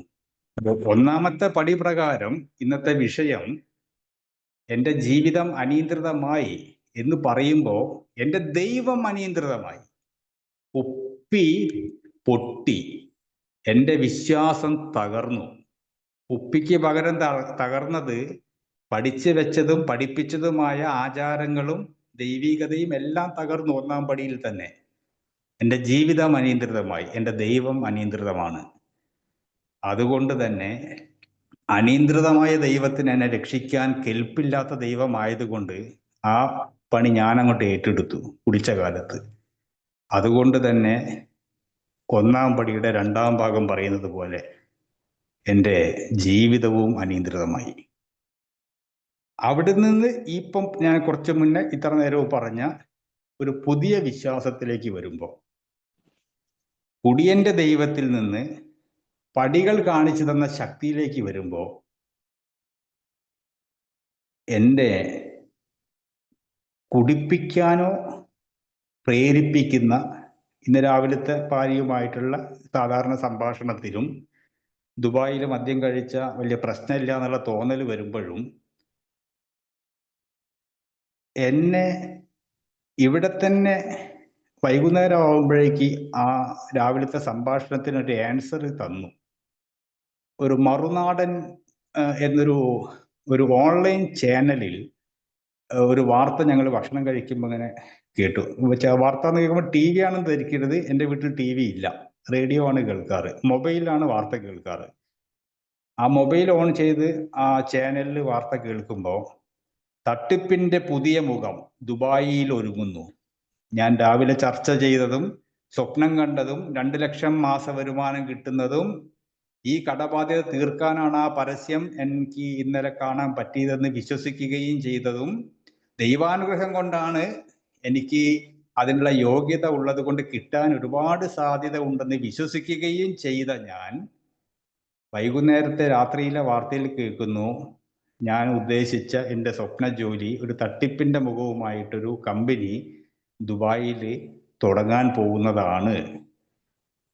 അപ്പോ 2-ാമത്തെ പടിയിൽ എന്നെ വീണ്ടും നല്ല ജീവിതത്തിലേക്ക് നയിക്കുവാൻ, ഈ 38 ലക്ഷം രൂപ കടബാധ്യതയിലേക്ക് നയിക്കുന്ന ദൈവമാണോ എന്ന് ചോദിച്ചാൽ എനിക്കിന്ന് ഉത്തരമുണ്ട്. ഒരു തട്ടിപ്പിൽ പിടിക്കപ്പെടാതിരിക്കാൻ, മറ്റൊരു തട്ടിപ്പ് നടത്താതിരിക്കാനുള്ള അനുഭവങ്ങൾ തന്നതുകൊണ്ടും ഉള്ളതുകൊണ്ടും ഈ തട്ടിപ്പിൽ തന്നെ അല്ലെങ്കിൽ ഈ പറയുന്ന ബാധ്യതയിൽ തന്നെ ജീവിതം മുന്നോട്ട് കൊണ്ടുപോവാൻ എനിക്ക് ഈ അവസ്ഥയിലോടൊരു വിശ്വാസം വേണം. അപ്പോൾ ഞാൻ ഈ 2-ാമത്തെ പടിയിലേക്ക് ഇന്നത്തെ വിഷയവുമായിട്ട് യോജിപ്പിച്ച് നോക്കുമ്പോൾ എൻ്റെ ഇന്നത്തെ ഏത് അവസ്ഥകളിലും അവസ്ഥകൾ മാറാനല്ല എനിക്ക് ദൈവത്തിന്റെ ആവശ്യം. അവസ്ഥകളിൽ ഞാൻ മാറാനാണ് എൻ്റെ ഈ പറയുന്ന വിശ്വാസത്തിൻ്റെ രണ്ടാം പടിയിലെ വിശ്വാസത്തിൻ്റെ ആവശ്യകത എന്ന് വ്യക്തമാക്കി വിത്തിൻ 24 ഹവറിൽ ഒരു മറുനാടൻ മലയാളം. ഞാൻ എന്തുകൊണ്ടാണ് ആ ചാനൽ തന്നെ എനിക്ക് കിട്ടിയതെന്ന് ഇപ്പോഴും അറിയില്ല. ഇപ്പം മൊബൈൽ ഓൺ ചെയ്ത് നോക്കുമ്പോൾ ചിലപ്പം പാട്ടായിരിക്കാം ഞങ്ങൾക്ക് കിട്ടുന്നത്, ചിലപ്പം വല്ല റീൽസും ആയിരിക്കാം, ചിലപ്പം പഴയകാല ഗാനങ്ങൾ വരുന്ന മ്യൂസിക് എന്ന ഒരു വാട്സപ്പ് ഗ്രൂപ്പിൽ ഞാനും വൈഫും അംഗമുണ്ട്. അപ്പം അതിൽ പാട്ടുകളായി കേൾക്കുക. ഇന്ന് ഭക്ഷണം കഴിക്കുന്നതിൻ്റെ മുന്നേ ഓൺ ചെയ്തത് ഈ മറുനാടൻ എന്നൊരു ഓൺലൈൻ മാധ്യമത്തിൻ്റെ റിപ്പോർട്ടറുടെ വാർത്തയാണ്. രണ്ടാം പടി വിശ്വസിക്കാൻ തുടങ്ങിയതിനെ ഒന്നുകൂടിയും ബലപ്പെടുത്തി. ഇത് ലൈവ് അനുഭവമാണ് ഞാൻ പറയുന്നത്. ബിഗ് ബുക്ക് അത് പറഞ്ഞു 12 പടികളിൽ ഇത്ര പേജിൽ ഇന്ന വരി, അവിടെ ഫുൾ സ്റ്റോപ്പ്, അവിടെ എന്തുകൊണ്ട് കോമ വന്നു, അവിടെ എന്തുകൊണ്ട് ഐഫൺ വന്നു, അത് രണ്ടാം പടി ദൈവം, അതൊന്നും എൻ്റെ വിഷയമേ അല്ല. അനുഭവങ്ങളെ വെള്ളം കുത്തും കോമയും പാരഗ്രാഫും വരികളും വെള്ളം ചേർത്തി കഴിഞ്ഞാൽ എനിക്ക് ആൽക്കഹോളിക്സ് അനോണിമസ് ഭ്രാന്ത് പിടിക്കും, എനിക്ക് മനസ്സിലാവില്ല. അതുകൊണ്ടാണ് ഞാൻ ഈ കഴിഞ്ഞ ലൈവായിട്ടുള്ളൊരു അനുഭവം കൂടി ഈ രണ്ടാം പടിയിൽ ചേർത്തത്. കുടിയന്റെ ദൈവം മൂന്നാം പടിയിൽ. യഥാർത്ഥത്തിൽ നിങ്ങൾക്കറിയോ, ഞാൻ എൻ്റെ ഡിഗ്രി കഴിഞ്ഞ സമയത്ത് IAS പ്രിലിമിനറി എക്സാമിന് എറണാകുളത്ത് പോയതാ എക്സാം എഴുതാൻ. അൽഫോൺസ് കണ്ണന്താനം എന്ന് പറഞ്ഞൊരു ക്യാബിനറ്റ് സെക്രട്ടറിയുടെ ആയിട്ട് ബന്ധപ്പെട്ടൊരു ഇന്റർവ്യൂ ഞാൻ വായിച്ചു. വെറും പാസ് മാർക്കോട് കൂടി SSLC പാസ്സായൊരു മനുഷ്യൻ, ക്യാബിനറ്റ് പദവി, സെക്രട്ടറി പദവിയുള്ള IAS കാരനായ കഥ, അദ്ദേഹത്തിന്റെ അനുഭവങ്ങളിലൂടെ എവിടെയോ ചെറുപ്പത്തിൽ എവിടെയോ ഞാൻ വായിച്ചതോ കേട്ടതോ കണ്ടതോ ആയത് എൻ്റെ മനസ്സിൽ മുള പൊട്ടി. വെറും പാസ് മാർക്കായ ഞാനും നാളെ വിനയൻ IAS. പക്ഷേ ദൈവം IAS പകരം ബേപ്പൂർ എന്നാണ് മിഡ് നൈറ്റിൽ എഴുതി ചേർത്തത്. എൻ്റെ ഇച്ഛ IAS കാരനായിരുന്നു. തമാശ പറയുന്നൊന്നല്ല. സ്കൂൾ പഠിക്കുന്ന പഠനകാലത്ത് മുതലേ ജനറൽ നോളജ് ഈ ഹൈസ്കൂൾ തലം മുതലാക്കിയാണ് എൻ്റെ ധാരണ. ഇത് ഞാൻ കേട്ടത്. ഈ ജനറൽ നോളജാണ് ഏറ്റവും കൂടുതൽ വേണ്ടത് എന്ന് കേട്ടപ്പോൾ പത്രങ്ങൾ സ്ഥിരമായിട്ട് വായിക്കുകയും സ്കൂൾ തലം തൊട്ട് തന്നെ പ്രധാന കട്ടിങ്സ് ഒക്കെ ഇട്ട് ഒരു ആൽബം പോലെ നോട്ട് ബുക്ക് ഉണ്ടാക്കുകയും ചരിത്ര സംഭവങ്ങൾ വേറെ നോട്ട് ബുക്കിൽ പകർത്തുകയും അത് വളരെ ചിട്ടയോടുകൂടി സൂക്ഷിക്കുകയും അതൊരു ശീലമായി മാറുകയും കോളേജ് തലം മുതലൊക്കെ തന്നെ പോയി ഡിഗ്രിയുടെ അവസാന കാലഘട്ടത്തിലാണ് ഞാൻ മദ്യപിക്കുന്നത്. എന്നിട്ടും ഞാൻ സാധാരണ ഒരു മദ്യപാനം എൻ്റെ IAS സ്വപ്നങ്ങൾക്കൊന്നും തടസ്സമാവില്ല എന്നൊരു ധാരണയാണ്. ഇതിൻ്റെ ഈ AA-യിലെത്തിയ രോഗമാണെന്ന് അറിഞ്ഞതോടുകൂടി ഞാൻ രോഗത്തിന്റെ സർവവിജ്ഞാന കോശമായ പോലെയൊക്കെ എനിക്ക് തന്നെ തോന്നിയിട്ടുണ്ട്. രോഗം രോഗം രോഗം, ശമനം ശമനം ശമനം, സുബോധം സുബോധം സുബോധം, ദൈവം ദൈവം ദൈവം. ഒരു പശുവിനെ ഒരു കൊമ്പിൽ കെട്ടി ആ പശു ആ കയറിന്റെ ദൂരം വരെ ചുറ്റുന്ന പ്രദേശത്ത് മാത്രമുള്ള പുല്ലുകളെ തിന്നുന്നുള്ളൂ, അതിന്റെ രുചിയെ അതിനറിയുന്നുള്ളൂ. ആ കെട്ടഴിച്ച് വിടുമ്പോഴാണ് ആ റൗണ്ട് ചെയ്ത ആ സ്ഥലത്തിന് അപ്പുറമുള്ള വ്യാപ്തിയിൽ അപ്പുറവും പുല്ലുണ്ടെന്നും അതിന് രുചിയുണ്ടെന്നും ഇവിടെ തിന്ന പുല്ലല്ല അവിടെയുള്ളതെന്നും ആ പശുവിന് തന്നെ മനസ്സിലാവുന്നത്. AA-യിലെത്തിയത് കേട്ടത് അപ്പാടെ വിഴുങ്ങിയപ്പോഴും എനിക്ക് സംഭവിച്ചതാണ്. ഇതാണ് അവസാന വാക്ക് രോഗം, ഇതാണ് അവസാന വാക്ക് സുബോധം, ഇതാണ് അവസാന വാക്ക് ദൈവം. പക്ഷേ രോഗം വളരെ വ്യാപനമായ രീതിയിലാണ് എന്നെ ബാധിച്ചത്. കുപ്പിയും ഗ്ലാസും സോഡയും പൊട്ടിക്കഴിഞ്ഞു. 3 വർഷവും 4 മാസവും 20 എനിക്ക് കൃത്യമായിട്ട് ഇപ്പൊ 18 20 ഒന്നാമത് ഞാൻ എണ്ണാറില്ല. എണ്ണിയതൊക്കെ മാറ്റി പറയേണ്ടി വന്നിട്ടുണ്ട്. പിന്നെ ഞാൻ ഈ പുതുമക്കാരൊക്കെ ഉള്ളിടത്ത് ഒരു സർട്ടിഫിക്കറ്റ് എനിക്ക് കൊടുക്കണ്ടേന്ന് കരുതിയിട്ട് ഞാനും എണ്ണാനൊക്കെ തുടങ്ങിയതാണ് ഇപ്പൊ അടുത്ത കാലത്ത്. അപ്പോൾ ഈ പശുവിനെ അഴിച്ചു വിട്ടാലേ അതിന് മനസ്സിലാവുള്ളൂ, രുചി കിട്ടുള്ളൂ എന്ന് തോന്നിയപ്പം എൻ്റെ ധാരണയിലുള്ള ദൈവത്തെ കണ്ടെത്താനും അനുഭവിക്കാനും സർവ്വസ്വാതന്ത്ര്യവും തന്ന ആൽക്കഹോളിക്സ് അനോണിമസിൽ എന്തുകൊണ്ട് എൻ്റെ ധാരണയിലുള്ള സുബോധത്തെ എനിക്ക് കണ്ടെത്താൻ ശ്രമം നടത്തിക്കൂടാ? എൻ്റെ ധാരണയിലുള്ള രോഗം, കാരണം ആദ്യകാല ധാരണ ഞാൻ പറഞ്ഞു മരമായിരുന്നു, ഇന്നത് മേശയായി മാറി. അപ്പോ ഓരോ കാര്യങ്ങൾക്കും ഷെയറിങ്, പുസ്തകം, ഓൺലൈനിൽ കിട്ടുന്ന നോട്ട്സ്, വിദേശ വാട്സപ്പ് ഗ്രൂപ്പിൽ നിന്ന് കിട്ടുന്ന അറിവുകൾ, ഇതെല്ലാം നോക്കുമ്പോ ഇന്നലെ തിന്ന പുല്ലല്ല, അതിനും രുചി അപ്പുറത്തുണ്ട് എന്ന് മനസ്സിലാക്കാൻ തുടങ്ങിയപ്പോ എൻ്റെ നേരത്തെ ഞാൻ പറഞ്ഞ അപ്പുറത്ത് കടന്നപ്പോഴാണല്ലോ എനിക്ക് ആ പശുവിന് പുല്ല് കിട്ടിയത്. എൻ്റെ ഇച്ഛയും ജീവിതവും ആഗ്രഹങ്ങളും എൻ്റെ ധാരണയിലുള്ള ദൈവത്തിലായിരുന്നു. കുടി നിർത്തുന്ന ദൈവം, പരീക്ഷ പാസ്സാക്കുന്ന ദൈവം, ലോട്ടറി അടിപ്പിക്കുന്ന ദൈവം, പ്രേമിച്ച പെണ്ണിനെ നേടിത്തരുന്ന ദൈവം, അങ്ങനെ പല ദൈവങ്ങളും. ഇവിടെ ഈ പറയുന്ന അതിരുവിട്ട ആഗ്രഹങ്ങളും ഇച്ഛയും ജീവിതവും എല്ലാം കൈമുതലായ എനിക്ക് ഇതെല്ലാം താങ്ങാൻ പറ്റുന്ന ഒരു ശക്തിയെയാണ് കണ്ടെത്തേണ്ടത്. ഇപ്പൊ ഞാനിരിക്കുന്നത് ഒരു ഒരു ഒരു പ്ലാസ്റ്റിക്കിന്റെ സ്റ്റൂളിലാണ്. ഈ സ്റ്റൂള് എന്നെ താങ്ങും, കാരണം ഞാൻ ഇപ്പോ എൻ്റെ തൂക്കം എത്രയാണ് കൂടിയിട്ടുണ്ട്. എന്നാൽ എൻ്റെ ഈ കിലോഗ്രാമിനെ ഇതിന് താങ്ങാൻ പറ്റും എന്നറിഞ്ഞതുകൊണ്ടും അനുഭവിച്ചതുകൊണ്ടും ഇതിന് മുന്നേ ഇരുന്നതുകൊണ്ടും ആണല്ലോ ഞാൻ ഇപ്പോഴും ധൈര്യത്തിൽ അവിടെ ഇരിക്കുന്നത്. ഈ സ്റ്റൂളിന്റെ സോഫ്റ്റ് അല്ലെങ്കിൽ തിക്നെസ് കുറവാണ്, പ്ലാസ്റ്റിക്കിന് ക്വാളിറ്റി കുറവുള്ള ഒരു പ്ലാസ്റ്റിക്കിന്റെ ഒരു സ്റ്റൂളാണ് ഇത്. ഒരു കാല് പൊട്ടിയതാണ്, വളഞ്ഞതാണ്. എൻ്റെ ഇരിക്കണം എന്നുള്ള ആഗ്രഹത്തെ ഞാൻ വിട്ടുകൊടുക്കുമോ? അഡ്ജസ്റ്റ് ചെയ്തിരിക്കൽ പരിപാടികളായിരുന്നു ആദ്യകാലത്തുള്ള വിട്ടുകൊടുക്കലൊക്കെ തന്നെ കണ്ടീഷൻ. ഈ സ്റ്റൂള് ഞാൻ എന്ത് ചെയ്യും, ഈ അടുത്ത ചുമരിലേക്ക് ഒന്ന് ചാഞ്ഞു വെച്ച്, അഥവാ ആ ചുമരിന്റെ കൂടി സഹായം കൊണ്ട് എന്നെ ഇരുത്താം. അല്ലെങ്കിൽ ഇപ്പറയുള്ള ഒരു കട്ടിലുണ്ട്, ഈ സൈഡ് കട്ടിലിനോട് ചാച്ച് വെച്ച് കഴിഞ്ഞാൽ അങ്ങോട്ട് ഈ ചായ്വ് വിഴില്ല, ഈ കാല് സ്ട്രോങ് അല്ലെങ്കിലും വിഴില്ല. അങ്ങനെയൊക്കെയുള്ള നിബന്ധനകൾക്ക് വിധേയമായി എൻ്റെ അനിയന്ത്രിതമായ, കാരണം അപ്പോ ഇതേ ഞാൻ തൂക്കം കൂടി, എൻ്റെ കനം കൂടിക്കഴിഞ്ഞാൽ എനിക്ക് ഈ സ്റ്റൂള് മാറ്റണം.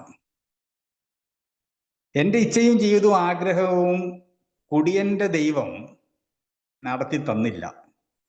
കാരണം ദൈവത്തിനും താങ്ങാൻ കഴിയാത്തത്ര, ഇപ്പൊ ഞാൻ എവിടെയോ വായിച്ചിട്ടുണ്ട്, കുടിയന്റെ ഈ ഭൂമിയെക്കാളും ഭാരമാണ് മദ്യാസക്തന്റെ മനസ്സിന്.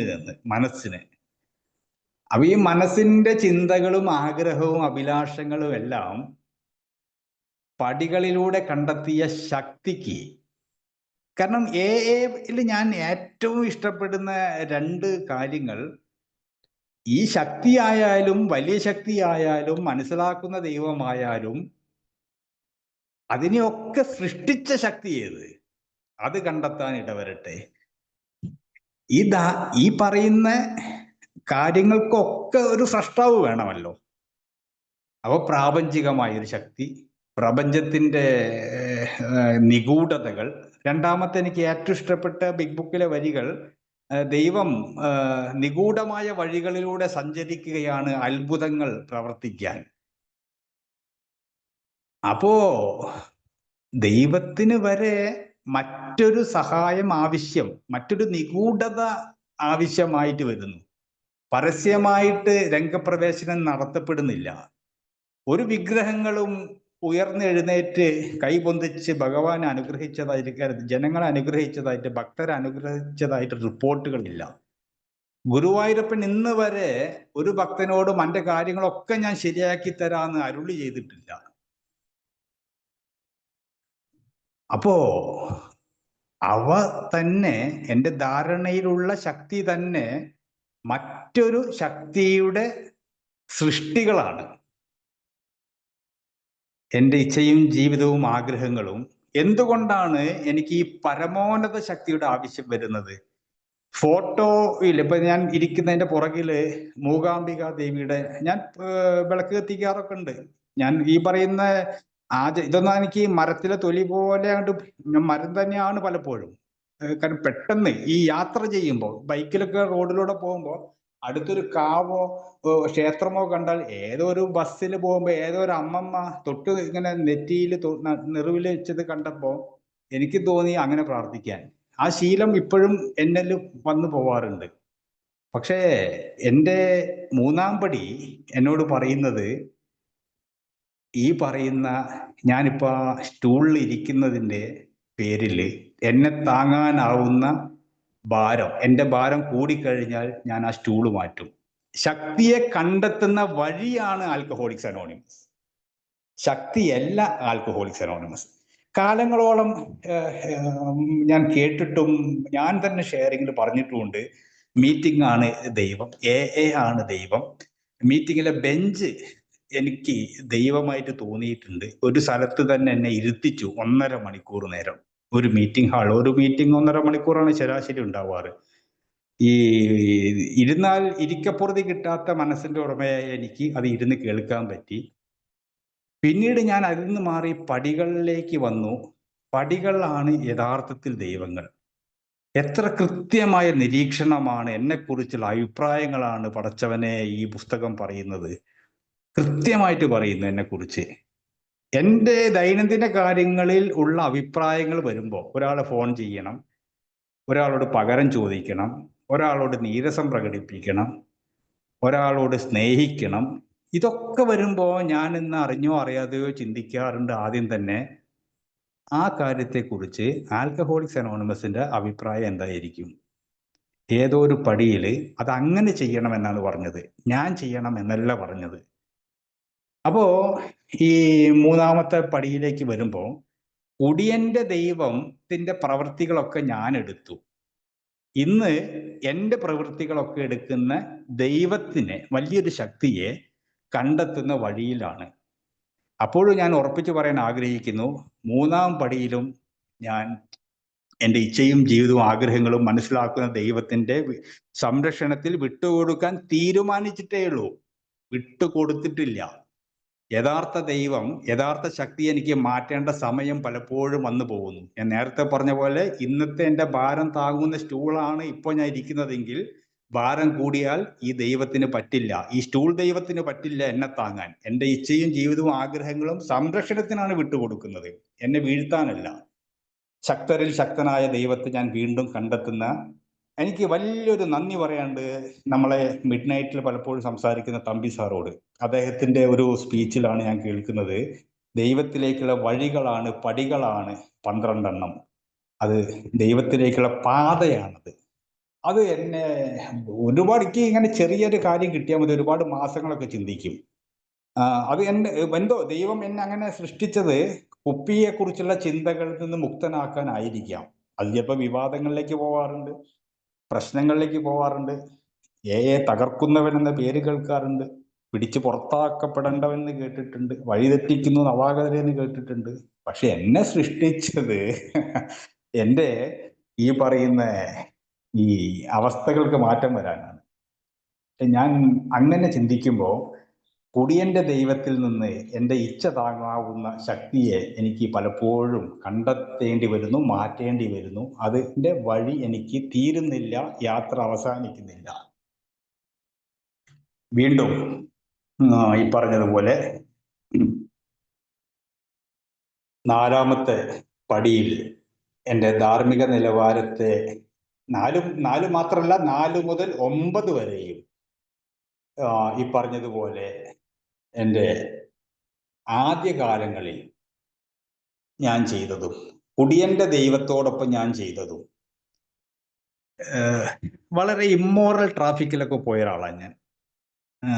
ഇതൊരു ക്ലോസ്ഡ് മീറ്റിംഗ് ആണെന്ന് വിശ്വസിക്കുന്നു. അപ്പൊ അതുകൊണ്ടൊക്കെ തന്നെ കുടിച്ച സമയത്തും ജന്മവാസനകളാൽ കുടിക്കാത്തപ്പോഴൊക്കെ തന്നെ പലതരം വൈകൃതങ്ങൾ, ലൈംഗിക വൈകൃതം ഉൾപ്പെടെ. പക്ഷെ പിറ്റേ ദിവസം ഒരു കുറ്റബോധമുണ്ട്. അത് ഏകദേശം സമാനമാണ് റിലാപ്സ് ആവുന്നവന്റെ മാനസികാവസ്ഥ. എനിക്കത് പുത്തരി അല്ലാത്തത് കൊണ്ട് ഒരുപാട് തവണ എൻ്റെ ജീവിതത്തിൽ കടന്നു പോയത് കൊണ്ടും ഇപ്പോഴും അത് അനുഭവിക്കുന്ന ആരൊക്കെയോ ഈ മീറ്റിങ്ങിലുള്ളത് കൊണ്ടും ആ സന്ദേശം ഒന്ന് കൈമാറുന്നതിന്റെ ഭാഗമായിട്ട് ഞാൻ പറയുന്നു, വേണ്ടിയില്ലായിരുന്നു എന്നുള്ള തോന്നലാണ് ആദ്യം വരിക. എ കണ്ടതിന് ശേഷമുള്ള കുടിയിൽ വേണ്ടിയില്ലായിരുന്നു. ഒറ്റ പെഗിന്റെ പകുതി അടിച്ചിട്ടുണ്ടാവുള്ളൂ. വേണ്ടിയില്ലായിരുന്നു. സൂക്കട് എന്താണ്? വേണം വേണം എന്നുള്ള തോന്നൽ ഉളവാക്കുന്ന അസുഖവും. നേരെ വിപരീതമാണ്, അരപ്പെഗിന്റെ അര അടിക്കുമ്പോഴേക്ക് തോന്നുന്നത് വേണ്ടിയില്ലായിരുന്നു. ഇതിന് സമാനമാണ് ഈ 4 മുതൽ ഉള്ള പടികളുടെ ദൈവം, പടികളിലെ ദൈവത്തിന്റെ ഇടപെടലുകൾ. എൻ്റെ ധാരണയിലുള്ള ദൈവത്തില് ഒന്നുകിൽ ഏറ്റവും എനിക്ക് തോന്നിയിട്ടുണ്ട്, ആൽക്കഹോളിക്സ് അനോണിമസിൽ ജീവിക്കാൻ ഏറ്റവും പ്രീമിയം ലെവലിൽ സുഖകരമായ ഒരു അവസ്ഥയുണ്ട്. പടികൾ പ്രാക്ടീസ് ചെയ്യാതിരിക്കുക, ഒന്നും അറിയണ്ട, കുടിക്കാതിരിക്കാൻ മീറ്റിംഗ് ഉണ്ട്, സുഹൃത്തുക്കളുണ്ട്, ടൂർ പോവാനുള്ള ട്രെൻഡുകളൊക്കെയാണ് ഇപ്പം മീറ്റിങ്ങിൽ, ടൂർ പരിപാടികൾ. പിന്നെ സേവനം എന്ന് പറഞ്ഞിട്ട് പദവികളിലേക്ക് എത്തിയാൽ മതി, നമുക്ക് സ്വീകരണം കിട്ടും, പ്രത്യേക വിഷയാവതരണങ്ങൾ, ഫുൾ എൻഗേജ്ഡ് ആണ്. പടികളെ കുറിച്ച് പറഞ്ഞാൽ മതി, പരിശീലിക്കണ്ട.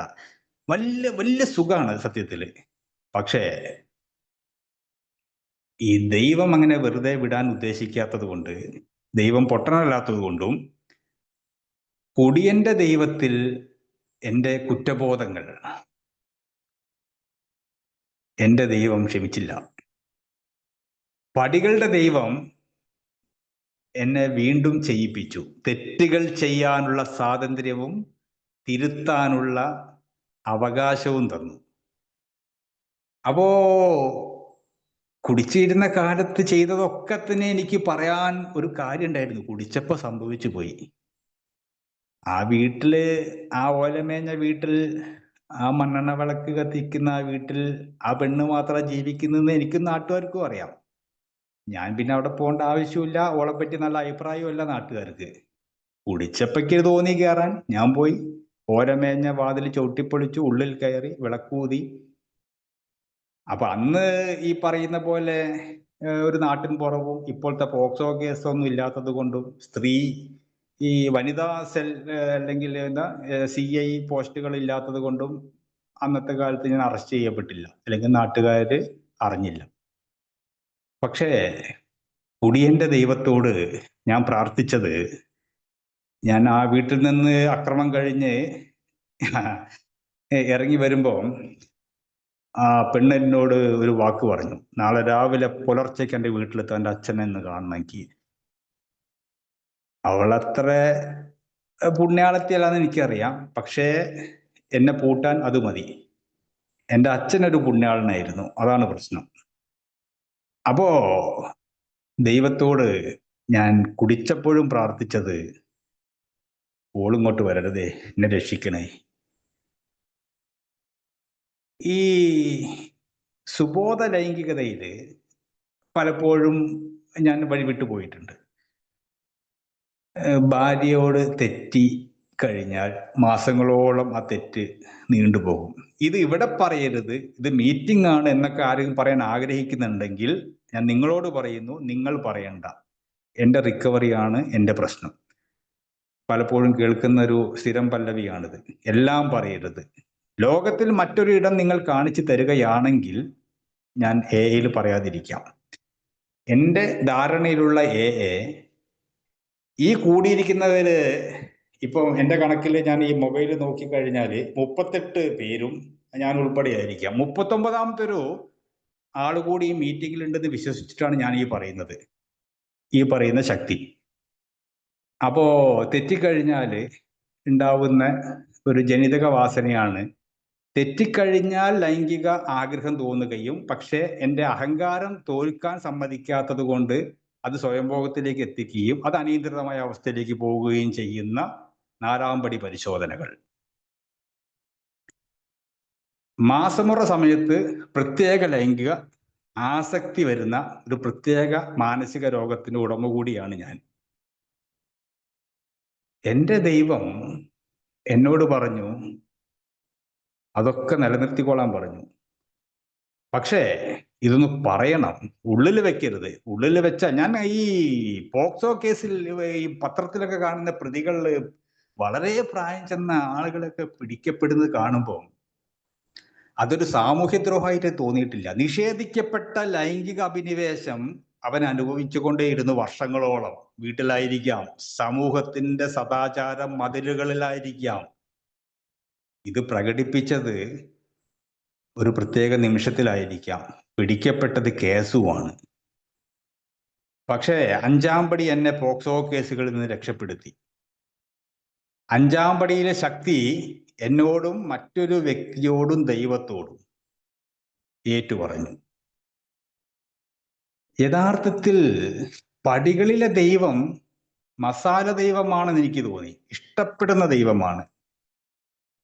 എനിക്ക് കുടിയന്റെ ദൈവത്തിന് പകരം ശക്തിയുടെ ദൈവം എൻ്റെ ബലഹീനത നൽകുമ്പോൾ എന്നെ ശക്തപ്പെടുത്തുന്ന ദൈവമായി മാറി. എന്നിൽ നിന്ന് അത് എടുത്തു മാറ്റപ്പെട്ടു. ഞാനിത് പ്രഖ്യാപിക്കുക ചെയ്യുന്നത് മിഡ് നൈറ്റില്. അനിയന്ത്രിതമായ ലൈംഗികതകളിൽ നിന്ന് ഞാൻ ഇന്ന് സ്വതന്ത്രനാണ്. റെയിൽവേ സ്റ്റേഷനിൽ വരുന്ന വണ്ടി ഇറങ്ങുന്ന തമിഴ് പെണ്ണുങ്ങളെ നോക്കി ഞാൻ നിൽക്കാറില്ല. മൊഫീസിൽ ബസ് സ്റ്റാൻഡിൽ ഉച്ചയ്ക്ക് വരുന്ന ഹിന്ദിക്കാരികളെ നോക്കി നിൽക്കാറില്ല. ട്രാൻസ്ജെൻഡേഴ്സ് ആണ് എൻ്റെ അടുത്ത കൂട്ടുകാര്. വെറുതെ ഒന്ന് വർത്താനം പറയാനെങ്കിലും ഞാൻ അവിടെ പോവാറില്ല.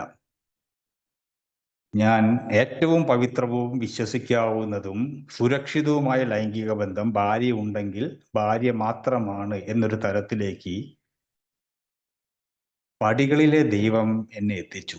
ഞാൻ ഇന്ന് ഏറ്റവും സുരക്ഷിതത്വ ബോധമുള്ള, ലൈംഗികത ആസ്വദിക്കുന്ന, ആസക്ത രോഗത്തിന് ശമനം വരുന്ന ഒരു അംഗമാണ്. എൻ്റെ പേര് വിനയൻ. യഥാർത്ഥത്തിൽ ഈ തെറ്റുകൾ ദൈവത്തോടും സ്വന്തമായും പറയുമ്പോൾ ഞാൻ തോന്നി, എന്തുകൊണ്ടാണ് ദൈവമേ നീ ശരികൾ കേൾക്കാത്തത്? 5-ാം പടിയിൽ തെറ്റു ശരികൾ എന്ന് എന്തുകൊണ്ട് എഴുതി ചേർത്തില്ല? കാരണം എൻ്റെ ശരികൾ എന്നെ തെറ്റിലേക്ക് കൊണ്ടുപോകാൻ മാത്രം ശക്തിയുള്ളത് കൊണ്ടാണ്. ഞാൻ മനസ്സിലാക്കിയത് എൻ്റെ സ്വയം രക്ഷാ നിരീക്ഷണങ്ങളാണ് ഇതെല്ലാം. അപ്പൊ ഇതെല്ലാം അവസാന വാക്കാണെന്നും ഒന്നും പറയരുത്, ധരിക്കുകയും ചെയ്യരുത്. ബില്ലിന്റെ കഥ വായിച്ചപ്പോൾ അത് അയാളെ കഥയല്ലേ എന്നാണ് ഞാൻ ആദ്യകാലത്ത് ധരിച്ചത്. പക്ഷെ ബിൽ എന്ന് എഴുതിയെടുത്ത് വിനയൻ എന്ന് എഴുതി വായിച്ചപ്പോഴാണ് സംഭവം പിടികിട്ടിയത്. ഇത് എൻ്റെ കഥ തന്നെയാണ്. അതുപോലെ കേൾക്കുന്ന അംഗങ്ങളെ, പ്രിയപ്പെട്ടവരെ, വിനയന്റെ അനുഭവത്തിന്റെ അടുത്തുകൂടിയോ അതിൻ്റെ ഉള്ളിലൂടെയോ ആണെങ്കിൽ നിങ്ങൾ എന്നെ തൽക്കാലം മാറ്റി നിർത്തുക. നിങ്ങൾ നിങ്ങളെ മാത്രം ചിന്തിക്കുക. നിങ്ങളുടെ റിക്കവറിക്ക് വേണ്ടി മാത്രമാണ് നിങ്ങൾ വന്നത്. കാരണം ഒരു ഷെയറിങ്ങും പിന്നീട് ഒരു ക്രോസ് ഷെയറിങ്ങിലേക്കോ ഒരു രഹസ്യ ഗൂഢാലോചനയിലേക്കോ പോകരുത്. ഇത് ആൽക്കഹോളിക്സ് അനോണിമസ് ആണ്, സെക്രട്ടേറിയറ്റ് അല്ല. 6-ാമത്തെയും 7-ാമത്തെയും പടികൾ എൻ്റെ ദൈവം, എൻ്റെ സ്വഭാവ ദൂഷ്യങ്ങള്, ഞാൻ ആദ്യകാലത്ത് കുടിയന്റെ ദൈവം ഉള്ളപ്പോ ഞാൻ പറഞ്ഞ സ്വഭാവ ദൂഷ്യങ്ങളേ അല്ല ആൽക്കഹോളിക്സ് അനോണിമസിൽ വന്നപ്പോൾ പറയാൻ തുടങ്ങിയത്. അതാണ് അതിലേറെ ബഹുരസം. എൻ്റെ സ്വഭാവ ദൂഷ്യങ്ങൾ മറ്റുള്ളവർ ചൂണ്ടിക്കാണിക്കുന്നതായിരുന്നു എൻ്റെ സ്വഭാവ ദൂഷ്യങ്ങൾ. ഇന്ന് എനിക്കത് വിഷയമേ അല്ല. ഇത് ഞാൻ ഇന്ന് എന്നെ ചൂണ്ടിക്കാണിക്കാൻ തുടങ്ങി.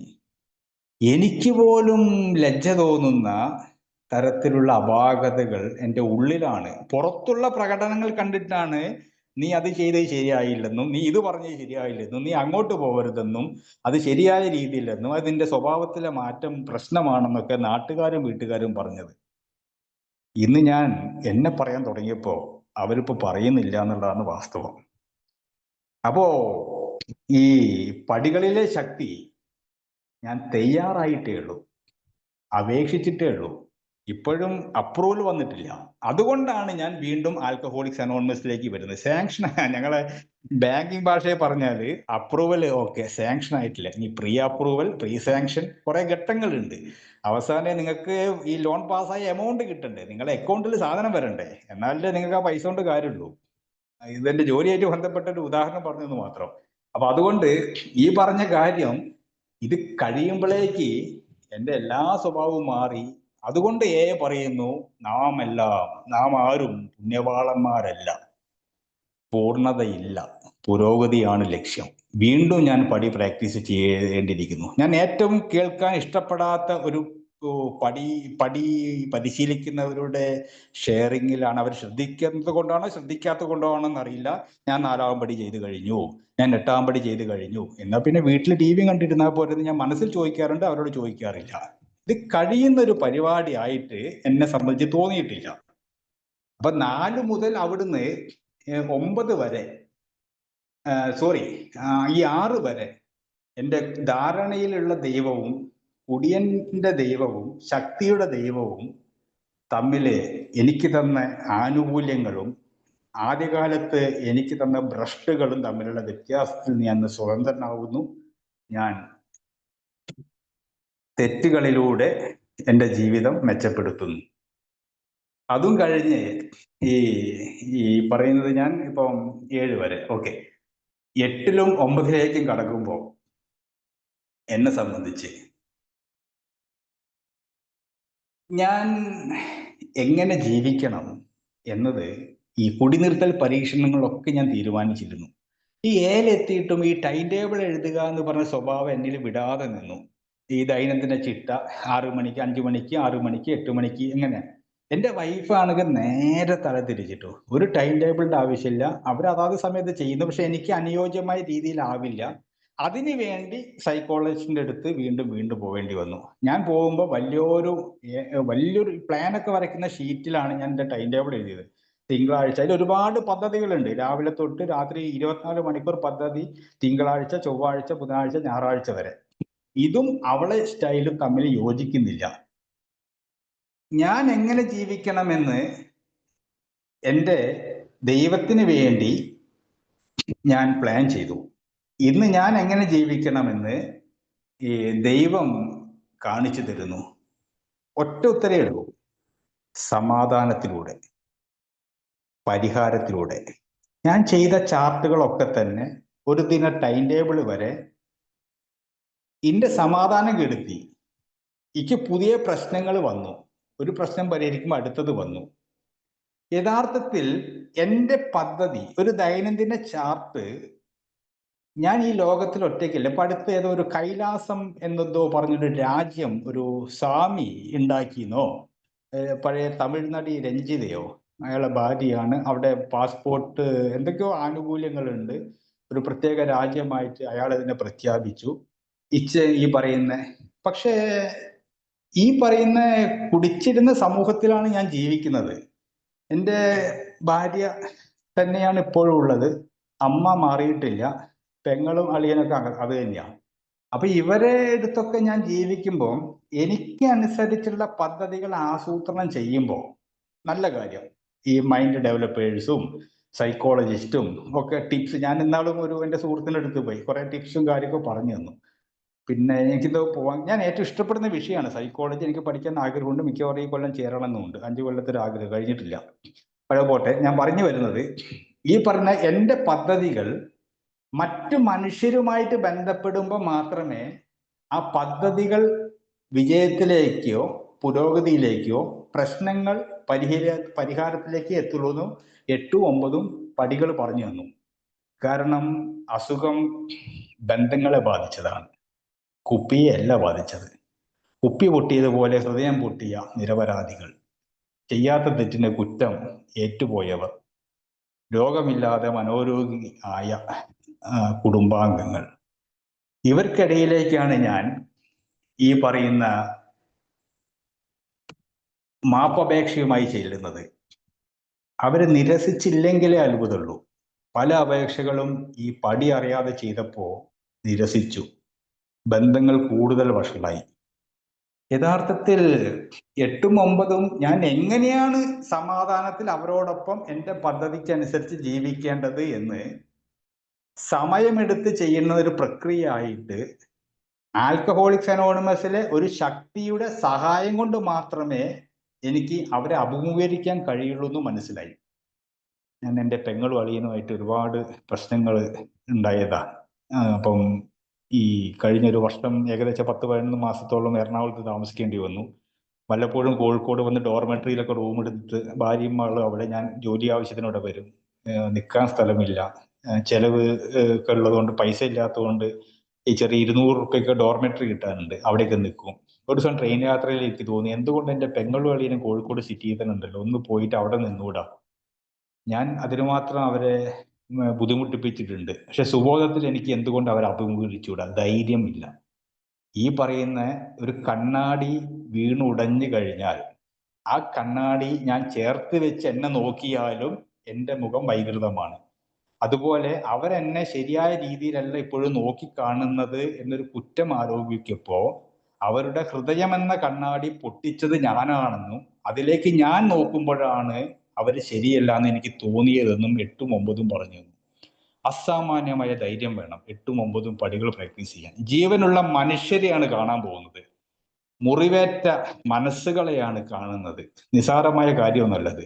ചിലപ്പോ അത് 8ഉം 9ഉം പടികൾ യഥാർത്ഥത്തിൽ ഒരു സഹായമില്ലാതെ, സഹായം എന്ന് ഉദ്ദേശിക്കുന്നത് ധൈര്യത്തിന് സഹായം വേണം, നിശബ്ദത പാലിക്കാൻ സഹായം വേണം.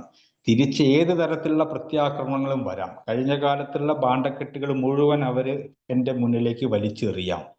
ഞാൻ ആഗ്രഹിക്കുന്ന രീതിയിൽ ഒരു ചിരി പോലും തരില്ല എന്ന് എനിക്കറിയാം. പക്ഷെ എൻ്റെ സാന്നിധ്യം, സമയം, സംസാരം, ഒരു ചെലവും വേണ്ട. സാന്നിധ്യത്തിന് ഒരാളടുത്ത് പോയി നിൽക്കാൻ, അയാളോട് സംസാരിക്കാൻ കാശ് കൊടുക്കണ്ട, സമയം, പൈസ ചോദിക്കുന്നില്ല.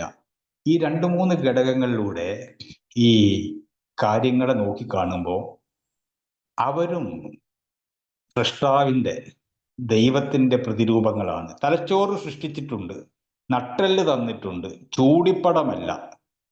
ഇങ്ങനെയൊക്കെയുള്ള പ്രചോദനാത്മകമായ വാക്കുകൾ ബിഗ് ബുക്കിൽ ഞാൻ വായിച്ചിട്ടുണ്ട്, എന്നെ ഉയർത്തെഴുന്നേൽപ്പിക്കാൻ. എന്തുകൊണ്ട് ഞാൻ കാരണം മനസ്സ് മരിച്ചവരെ ഉയർത്തെഴുന്നേൽപ്പിക്കാൻ എനിക്ക് ആ ദർശനത്തിൽ നോക്കി കണ്ടുകൂടാ? അവരും മനുഷ്യരാണ്, തലച്ചോറുള്ളവരാണ്, അവരെൻ്റെ മുന്നിൽ മുട്ടലിൽ ഇഴയേണ്ടവരല്ല എന്നൊരു ധാരണയിൽ അവരെ ബഹുമാനിക്കുന്ന തരത്തിലേക്ക് മാറി ചിന്തിക്കണമെങ്കിൽ മാനസികമായ തലത്തിലേക്ക് എൻ്റെ പടികളുടെ ശക്തിയിലൂടെ സാധിച്ചു. യഥാർത്ഥത്തിൽ അത് ഒരു യാത്ര കഴിഞ്ഞ് പോകുമ്പോൾ ഒരു അന്ന് 1/2 കിലോ മാങ്ങയ്ക്ക് 50 രൂപയേ ഉള്ളൂ. മാങ്ങ സീസൺ ആയിരുന്നു. അപ്പൊ 1/2 കിലോ മാങ്ങയും 50 രൂപയ്ക്ക് മാങ്ങയിട്ട ആ കവറിൽ മാങ്ങ മാത്രമല്ല ഇരുന്നുണ്ടായിരുന്നത്. കാലങ്ങളോളം ഒരു ബിസ്ക്കറ്റ് പോലും ഈ പെങ്ങളെ കുട്ടിക്ക് വാങ്ങിക്കൊടുക്കാത്ത അമ്മാവനായ ഞാൻ 50 രൂപയുടെ മാങ്ങയിട്ട കവറിൽ എൻ്റെ ഉത്തരവാദിത്തം, കടമ, സ്നേഹം അതുകൂടി ഞാൻ മാങ്ങയോടൊപ്പം നിറച്ചതായിട്ട് എനിക്ക് തോന്നി. ഒരു 50 രൂപയുടെ 1/2 കിലോ മാങ്ങ ഒരുമിച്ച് മുറിച്ച് ഒരുമിച്ചൊരു ടേബിളിരുന്ന് അന്നേ ദിവസം അത് കഴിച്ചപ്പോഴാണ് ഞാൻ ആലോചിക്കുന്നത്, എന്നെ ഇതിന് പ്രേരിപ്പിച്ച ശക്തി ഏത്? എനിക്ക് കഴിഞ്ഞിട്ടില്ല, വർഷങ്ങളോളം കഴിഞ്ഞിട്ടില്ല. വീണ്ടും വരുന്നു 10ഉം 12ഉം. ഈ ആത്മപരിശോധന നടത്തിയതാണ്. 10, 11, 12 നടത്താത്തതൊന്നുമല്ല. ഓരോ ഷാപ്പിൽ നിന്ന് ഇറങ്ങുമ്പോഴും നാളെ മുതൽ ഇങ്ങനെ ആവില്ല എന്ന് ആത്മപരിശോധനകൾ. രാവിലെ എഴുന്നേൽക്കുമ്പോൾ ഇന്നലത്തെ പോലെ ആവരുത് എന്നുള്ള കടുത്ത പരിശോധനകൾ. പക്ഷേ ഇത് ആരുമായി ബന്ധപ്പെട്ടിട്ടാണ് ഈ പരിശോധന നടത്തിയത്? ചിന്തകളുമായി ബന്ധപ്പെട്ടിട്ട്. 10-ാം പടി പറയുന്നു ആത്മപരിശോധന, ചിന്താ പരിശോധന എന്നല്ലല്ലോ പറഞ്ഞത്. എൻ്റെ ആത്മാവിൽ കുടികൊള്ളുന്ന ആ ശക്തിയുമായി ചേർന്നൊരു പരിശോധന. പടികളിലെ ദൈവം ശക്തി പറയുന്നു എന്നോടൊപ്പം ഒരു പരിശോധന. എനിക്കിഷ്ടപ്പെടാത്തത് വരെ പരിശോധിക്കാനും ധൈര്യം വേണം. ആദ്യകാല പരിശോധനകളൊക്കെ തന്നെ എൻ്റെ അനിഷ്ടങ്ങൾ ഒഴിവാക്കിയുള്ള പരിശോധനകളായിരുന്നു. വീണ്ടും ഈ പരിശോധനകൾക്ക് ശേഷം എനിക്ക് ചിലത് പറയാനുണ്ട്. മാറണമെന്നുണ്ട്, കഴിയുന്നില്ല, തെറ്റ് ആവർത്തിച്ചു. മാപ്പ് പറയണമെന്ന് പടി പറയുന്നു, ദൈവമേ പറ്റുന്നില്ല. അടുത്ത തവണ പറഞ്ഞാൽ മതിയോ? അല്ലെങ്കിൽ അവിടെ കാണാതെ ഇരുന്നാൽ പോലെ കുറച്ച് ദിവസം കൂടി അങ്ങോട്ട് പോട്ടെ. പക്ഷേ 11ാമത്തെ പടിയുടെ 2ാം ഭാഗം ഇടപെടുന്നു, ധ്യാനം. കൃത്യമായിട്ട് എന്ത് ചെയ്യണമെന്ന് എന്നോട് സംസാരിക്കാതെ എന്നെ കേട്ട ദൈവം എന്നോട് അദൃശ്യമായിട്ട് പറയുന്നു. അപ്പൊ എൻ്റെ ദൈവം, എൻ്റെ ശക്തി ഈ പടികളിലൂടെ എത്തിയപ്പോ ദൈനംദിന ജീവിതാടിസ്ഥാനത്തിൽ അത് ഒരു ദിവസത്തെ പദ്ധതി മതിയാവാത്തത് കൊണ്ടും തെറ്റുകളുടെ കലാപത്തിന്റെ കൂട്ടുകാരനായതുകൊണ്ടും എനിക്ക് നിത്യസഹായം വേണ്ടി വരുന്നു. പിന്നെ ഞാൻ ധ്യാനം കൃത്യമായിട്ട് ചെയ്യുന്നില്ല, ഇടവേളകൾ വരുന്നു, ഗ്യാപ്പ് വരുന്നു. അതൊന്നും ഈ എഐയുടെ കുഴപ്പം കൊണ്ടല്ല. ഞാൻ നേരത്തെ പറഞ്ഞ മരമായി പോവാറുണ്ട് ഞാൻ പലപ്പോഴും. തൊലി പോവാത്ത, പണിത്തരമാവാത്ത മരം മാത്രം. അത് വീണ്ടും എന്നെ ആദ്യ പടികളിലേക്ക് തന്നെ എത്തിക്കുന്നു. അപ്പോ എല്ലാത്തിന്റെ മുന്നിലും 12ാമത്തേതിലേക്ക് എത്തുമ്പോഴേക്ക് ജാഗ്രതയോടുകൂടിയുള്ള സേവനത്തിലേക്ക്. എൻ്റെ സേവനങ്ങൾ ഒരുപാട് ഞാൻ ചെയ്തിട്ടുണ്ട്, ഇല്ലാത്തവർക്ക് ഒരുപാട് കൊടുത്തിട്ടുണ്ട്. കുടിച്ചപ്പോ അവസാന കുപ്പി ഷാപ്പ് പൂട്ടാൻ നേരത്ത് മുഴുവൻ കുടിക്കാൻ വാങ്ങിയപ്പോഴും അരക്കുപ്പി തികയാതെ ഇറങ്ങിപ്പോകുന്ന തമിഴനോട് പറഞ്ഞു പകുതി കൂടി പകുതി ഞാൻ കുടിക്കാം. സേവനമായിരുന്നു. ജാഗ്രതയോടുള്ള സേവനമാണ്, ആത്മീയ ജാഗ്രതയാണ് പങ്കുവെക്കപ്പെടേണ്ടത്. അതിൻ്റെ പേരാണ് ഈ പറയുന്ന 12ാം പടിയിലെ ശക്തിയുടെ ആവശ്യകത. അത് ഞാൻ ഒന്നുകൂടി വിശദീകരിച്ച് പറഞ്ഞാൽ, മറ്റ് മദ്യപാനികൾക്ക് എത്തിക്കുക, അതിനപ്പുറവും, അതാ ഞാൻ പറഞ്ഞു, ആ പശുവിൻ്റെ കയറ് ഞാൻ അഴിച്ചു വിട്ടിരിക്കുന്നു. ഈ നടപടികളിൽ നിന്ന് കിട്ടിയ ആത്മീയ പ്രചോദനത്തിന്റെ ഫലമായി ഈ സന്ദേശം മറ്റ് മദ്യപാനികൾക്ക് എന്നുള്ളിടത്ത് അവിടെ ഞാൻ പേരുകൾ മാറ്റാറുണ്ട്. എൻ്റെ ഭാര്യയ്ക്ക് എത്തിക്കുവാനും ആത്മീയ പ്രചോദനത്തിന്റെ പങ്കാളി ആവണം അവൾ, എൻ്റെ മകൾ, എൻ്റെ അമ്മ, എൻ്റെ കൂട്ടുകാർ, എൻ്റെ ജോലി സ്ഥലത്ത് എന്നോടൊപ്പം ഉള്ളവർ. അങ്ങനെ വരുമ്പോഴേ എല്ലാ വ്യവഹാരങ്ങളിലും മദ്യാസക്തൻ മാത്രമല്ലല്ലോ എന്നോട് ബന്ധപ്പെടുന്നത്. അപ്പോ പടികളിലെ ശക്തി, ഞാൻ കണ്ടെത്തിയ ശക്തിയുടെ സഹായം കൊണ്ട് ഈ പറയുന്ന തലത്തിലേക്ക് ഒരു ദിനത്തിൽ തന്നെ പറ്റുന്നു എന്നതാണ് എന്നെ ഇപ്പോഴും അത്ഭുതപ്പെടുത്തുന്നത്. എൻ്റെ ജോലി സംബന്ധമായിട്ട് പബ്ലിക്കായിട്ട് ബന്ധമുണ്ട്, എൻ്റെ ഫാമിലി ആയിട്ട് ബന്ധുക്കളായിട്ട് ബന്ധമുണ്ട്, വീടായിട്ട് എൻ്റെ അയൽക്കാരുമായിട്ട് ബന്ധമുണ്ട്, ഷോപ്പ്, കടകൾ, എതിരെ വരുന്ന വാഹനങ്ങൾ, എന്നെ ഓവർടേക്ക് ചെയ്യുന്ന, നിയമം തെറ്റിച്ച് ഇടത്തുഭാഗത്തുകൂടെ എൻ്റെ ബൈക്കിന്റെ ഇപ്പുറത്തുകൂടെ റോങ് സൈഡിലൊക്കെ പേടിപ്പിക്കുന്ന തരത്തിൽ പോകുന്ന ചെറിയ പിള്ളേര്, ഇവിടെയൊക്കെ ഞാൻ ആത്മീയ പ്രചോദനം പങ്കുവെക്കേണ്ടിയിരിക്കുന്നു. ഞാൻ പങ്കുവെക്കുന്നത്, ഞാൻ നിന്നെപ്പോലെ അല്ല എന്ന് ഞാൻ എൻ്റെ ബൈക്ക് ഓടിക്കുമ്പോൾ ഞാൻ കാണിച്ചു കൊടുക്കുന്നു. ഞാൻ അയൽക്കാരനോട് ഇപ്പൊ പറയുമ്പോൾ ഈ പറയുന്ന പോലെ എനിക്ക് ഇഷ്ടപ്പെടാത്ത അയൽക്കാരനാണെങ്കിൽ കൂടി നിന്നെപ്പോലെയല്ല ഞാൻ, ഇതുപോലെ ഞാൻ നിന്നോട് ചെയ്യില്ല എന്ന രീതിയിൽ ക്രയം ചെയ്യുന്നു. അംഗങ്ങളോട് ചിലപ്പോഴൊക്കെ ദേഷ്യം വരാറുണ്ട്, ടക്ക് പൊട്ടിത്തെറിക്കാറുണ്ട്. പക്ഷേ അടുത്ത മീറ്റിംഗ്, ഇപ്പൊ പ്രത്യേകിച്ച് ഓൺലൈനൊക്കെ അടുത്ത മീറ്റിംഗ് ആകുമ്പോഴേക്ക് ഞാൻ പുതിയ സുഹൃത്തുക്കളായി മാറുന്ന ഒരു അവസ്ഥയിലേക്ക് എത്തുന്നു. കുടിയന്റെ ദൈവം എന്നോടൊപ്പം ഉണ്ടായിരുന്ന കാലത്തോളം എൻ്റെ പ്രധാന പ്രശ്നം അതായിരുന്നു. വെട്ടൊന്ന് മുറി രണ്ട് വിട്ട വണ്ടി, ഇതിൻ്റെ സ്ഥിരം ഡയലോഗാ. അത് എവിടുന്ന കിട്ടിയെന്ന് എനിക്കറിയില്ല. വെട്ടൊന്ന് മുറി രണ്ട് ഈ വിട്ട വണ്ടി, എൻ്റെ ടേപ്പ് മതിയാവില്ല എന്നെ അളക്കാൻ, ആ ടേപ്പ് ഈ കുറച്ചുകൂടി ഏച്ചു കൂട്ടേണ്ടി വരും. ഈ അല്ല ഞാൻ, എൻ്റെ അച്ഛനല്ല എൻ്റെ അച്ഛൻ, ഇന്റെ ട്രൗസർ അല്ല എൻ്റെ ട്രൗസർ, ഇന്റെ ചെരുപ്പ് എനിക്ക് പാകാവൂല.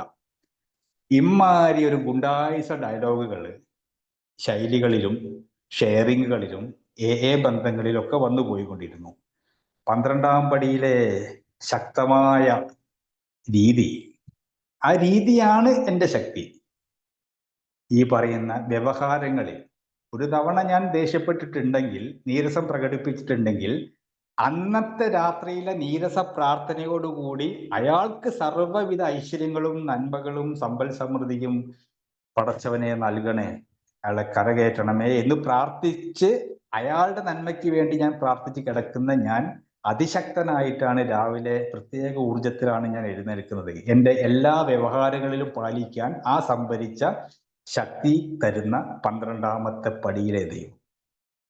തീർച്ചയായും എൻ്റെ ഈ ആൽക്കഹോളിക്സ് അനോണിമസിനോട് ബന്ധപ്പെട്ട് എൻ്റെ ജീവിതത്തിൻ്റെ അനുഭവങ്ങളിലൂടെ എൻ്റെ ചെറിയ അറിവുകളിലൂടെ പങ്കുവെച്ചതും നിങ്ങൾ കേട്ടുകൊണ്ട് എൻ്റെ സുബോധ ജീവിതത്തിന് കുറച്ച് മണിക്കൂറുകൾ സഹായം ചെയ്തു തന്നതിനും, പ്രത്യേകിച്ച് മിഡ് നൈറ്റ് ഈ കൂട്ടായ്മ ഞാൻ ആദ്യമായിട്ട് ഈ മൈക്കിൻ്റെ അന്ന് എന്തോ ഒരു പ്ലാറ്റ്ഫോം ആയിരുന്നു, ബ്ലൂ ജീൻസോ എന്തോ, അതിൽ ആദ്യമായിട്ടാണ് ഇതൊക്കെ ആപ്പ് കയറ്റി മൈക്ക് ഓൺ ചെയ്യാൻ ഒരു സുഹൃത്ത് പഠിപ്പിച്ചിരുന്നു. എൻ്റെ വീട്ടിൽ സംസാരിക്കാൻ സൗകര്യമില്ലാത്തതുകൊണ്ട് അവൻ്റെ വീട്ടിൽ ഉമ്മറത്തിരുന്ന് സംസാരിക്കാൻ പറഞ്ഞു. രാത്രി കാലത്തിൽ അവിടെ പോയി. അങ്ങനെയൊക്കെ ഒരുപാട് സഹായങ്ങളുടെ പിൻബലത്തിൽ സംസാരം നിർത്തിയാൽ ഞാൻ മരിക്കും എന്ന ഒരു ബോധം തന്ന ഒരു മീറ്റിംഗ് കൂടിയാണ് എനിക്ക് മിഡ് നൈറ്റ്. നെഞ്ഞോട് ഹൃദയത്തോട് ചേർത്ത് വയ്ക്കുന്നു. നന്ദി. സുബോധം നൽകി നമ്മെ ദൈവം, 12 പടികളിലെ ദൈവം അനുഗ്രഹിക്കട്ടെ എന്ന് പ്രാർത്ഥിക്കട്ടെ. Thank you.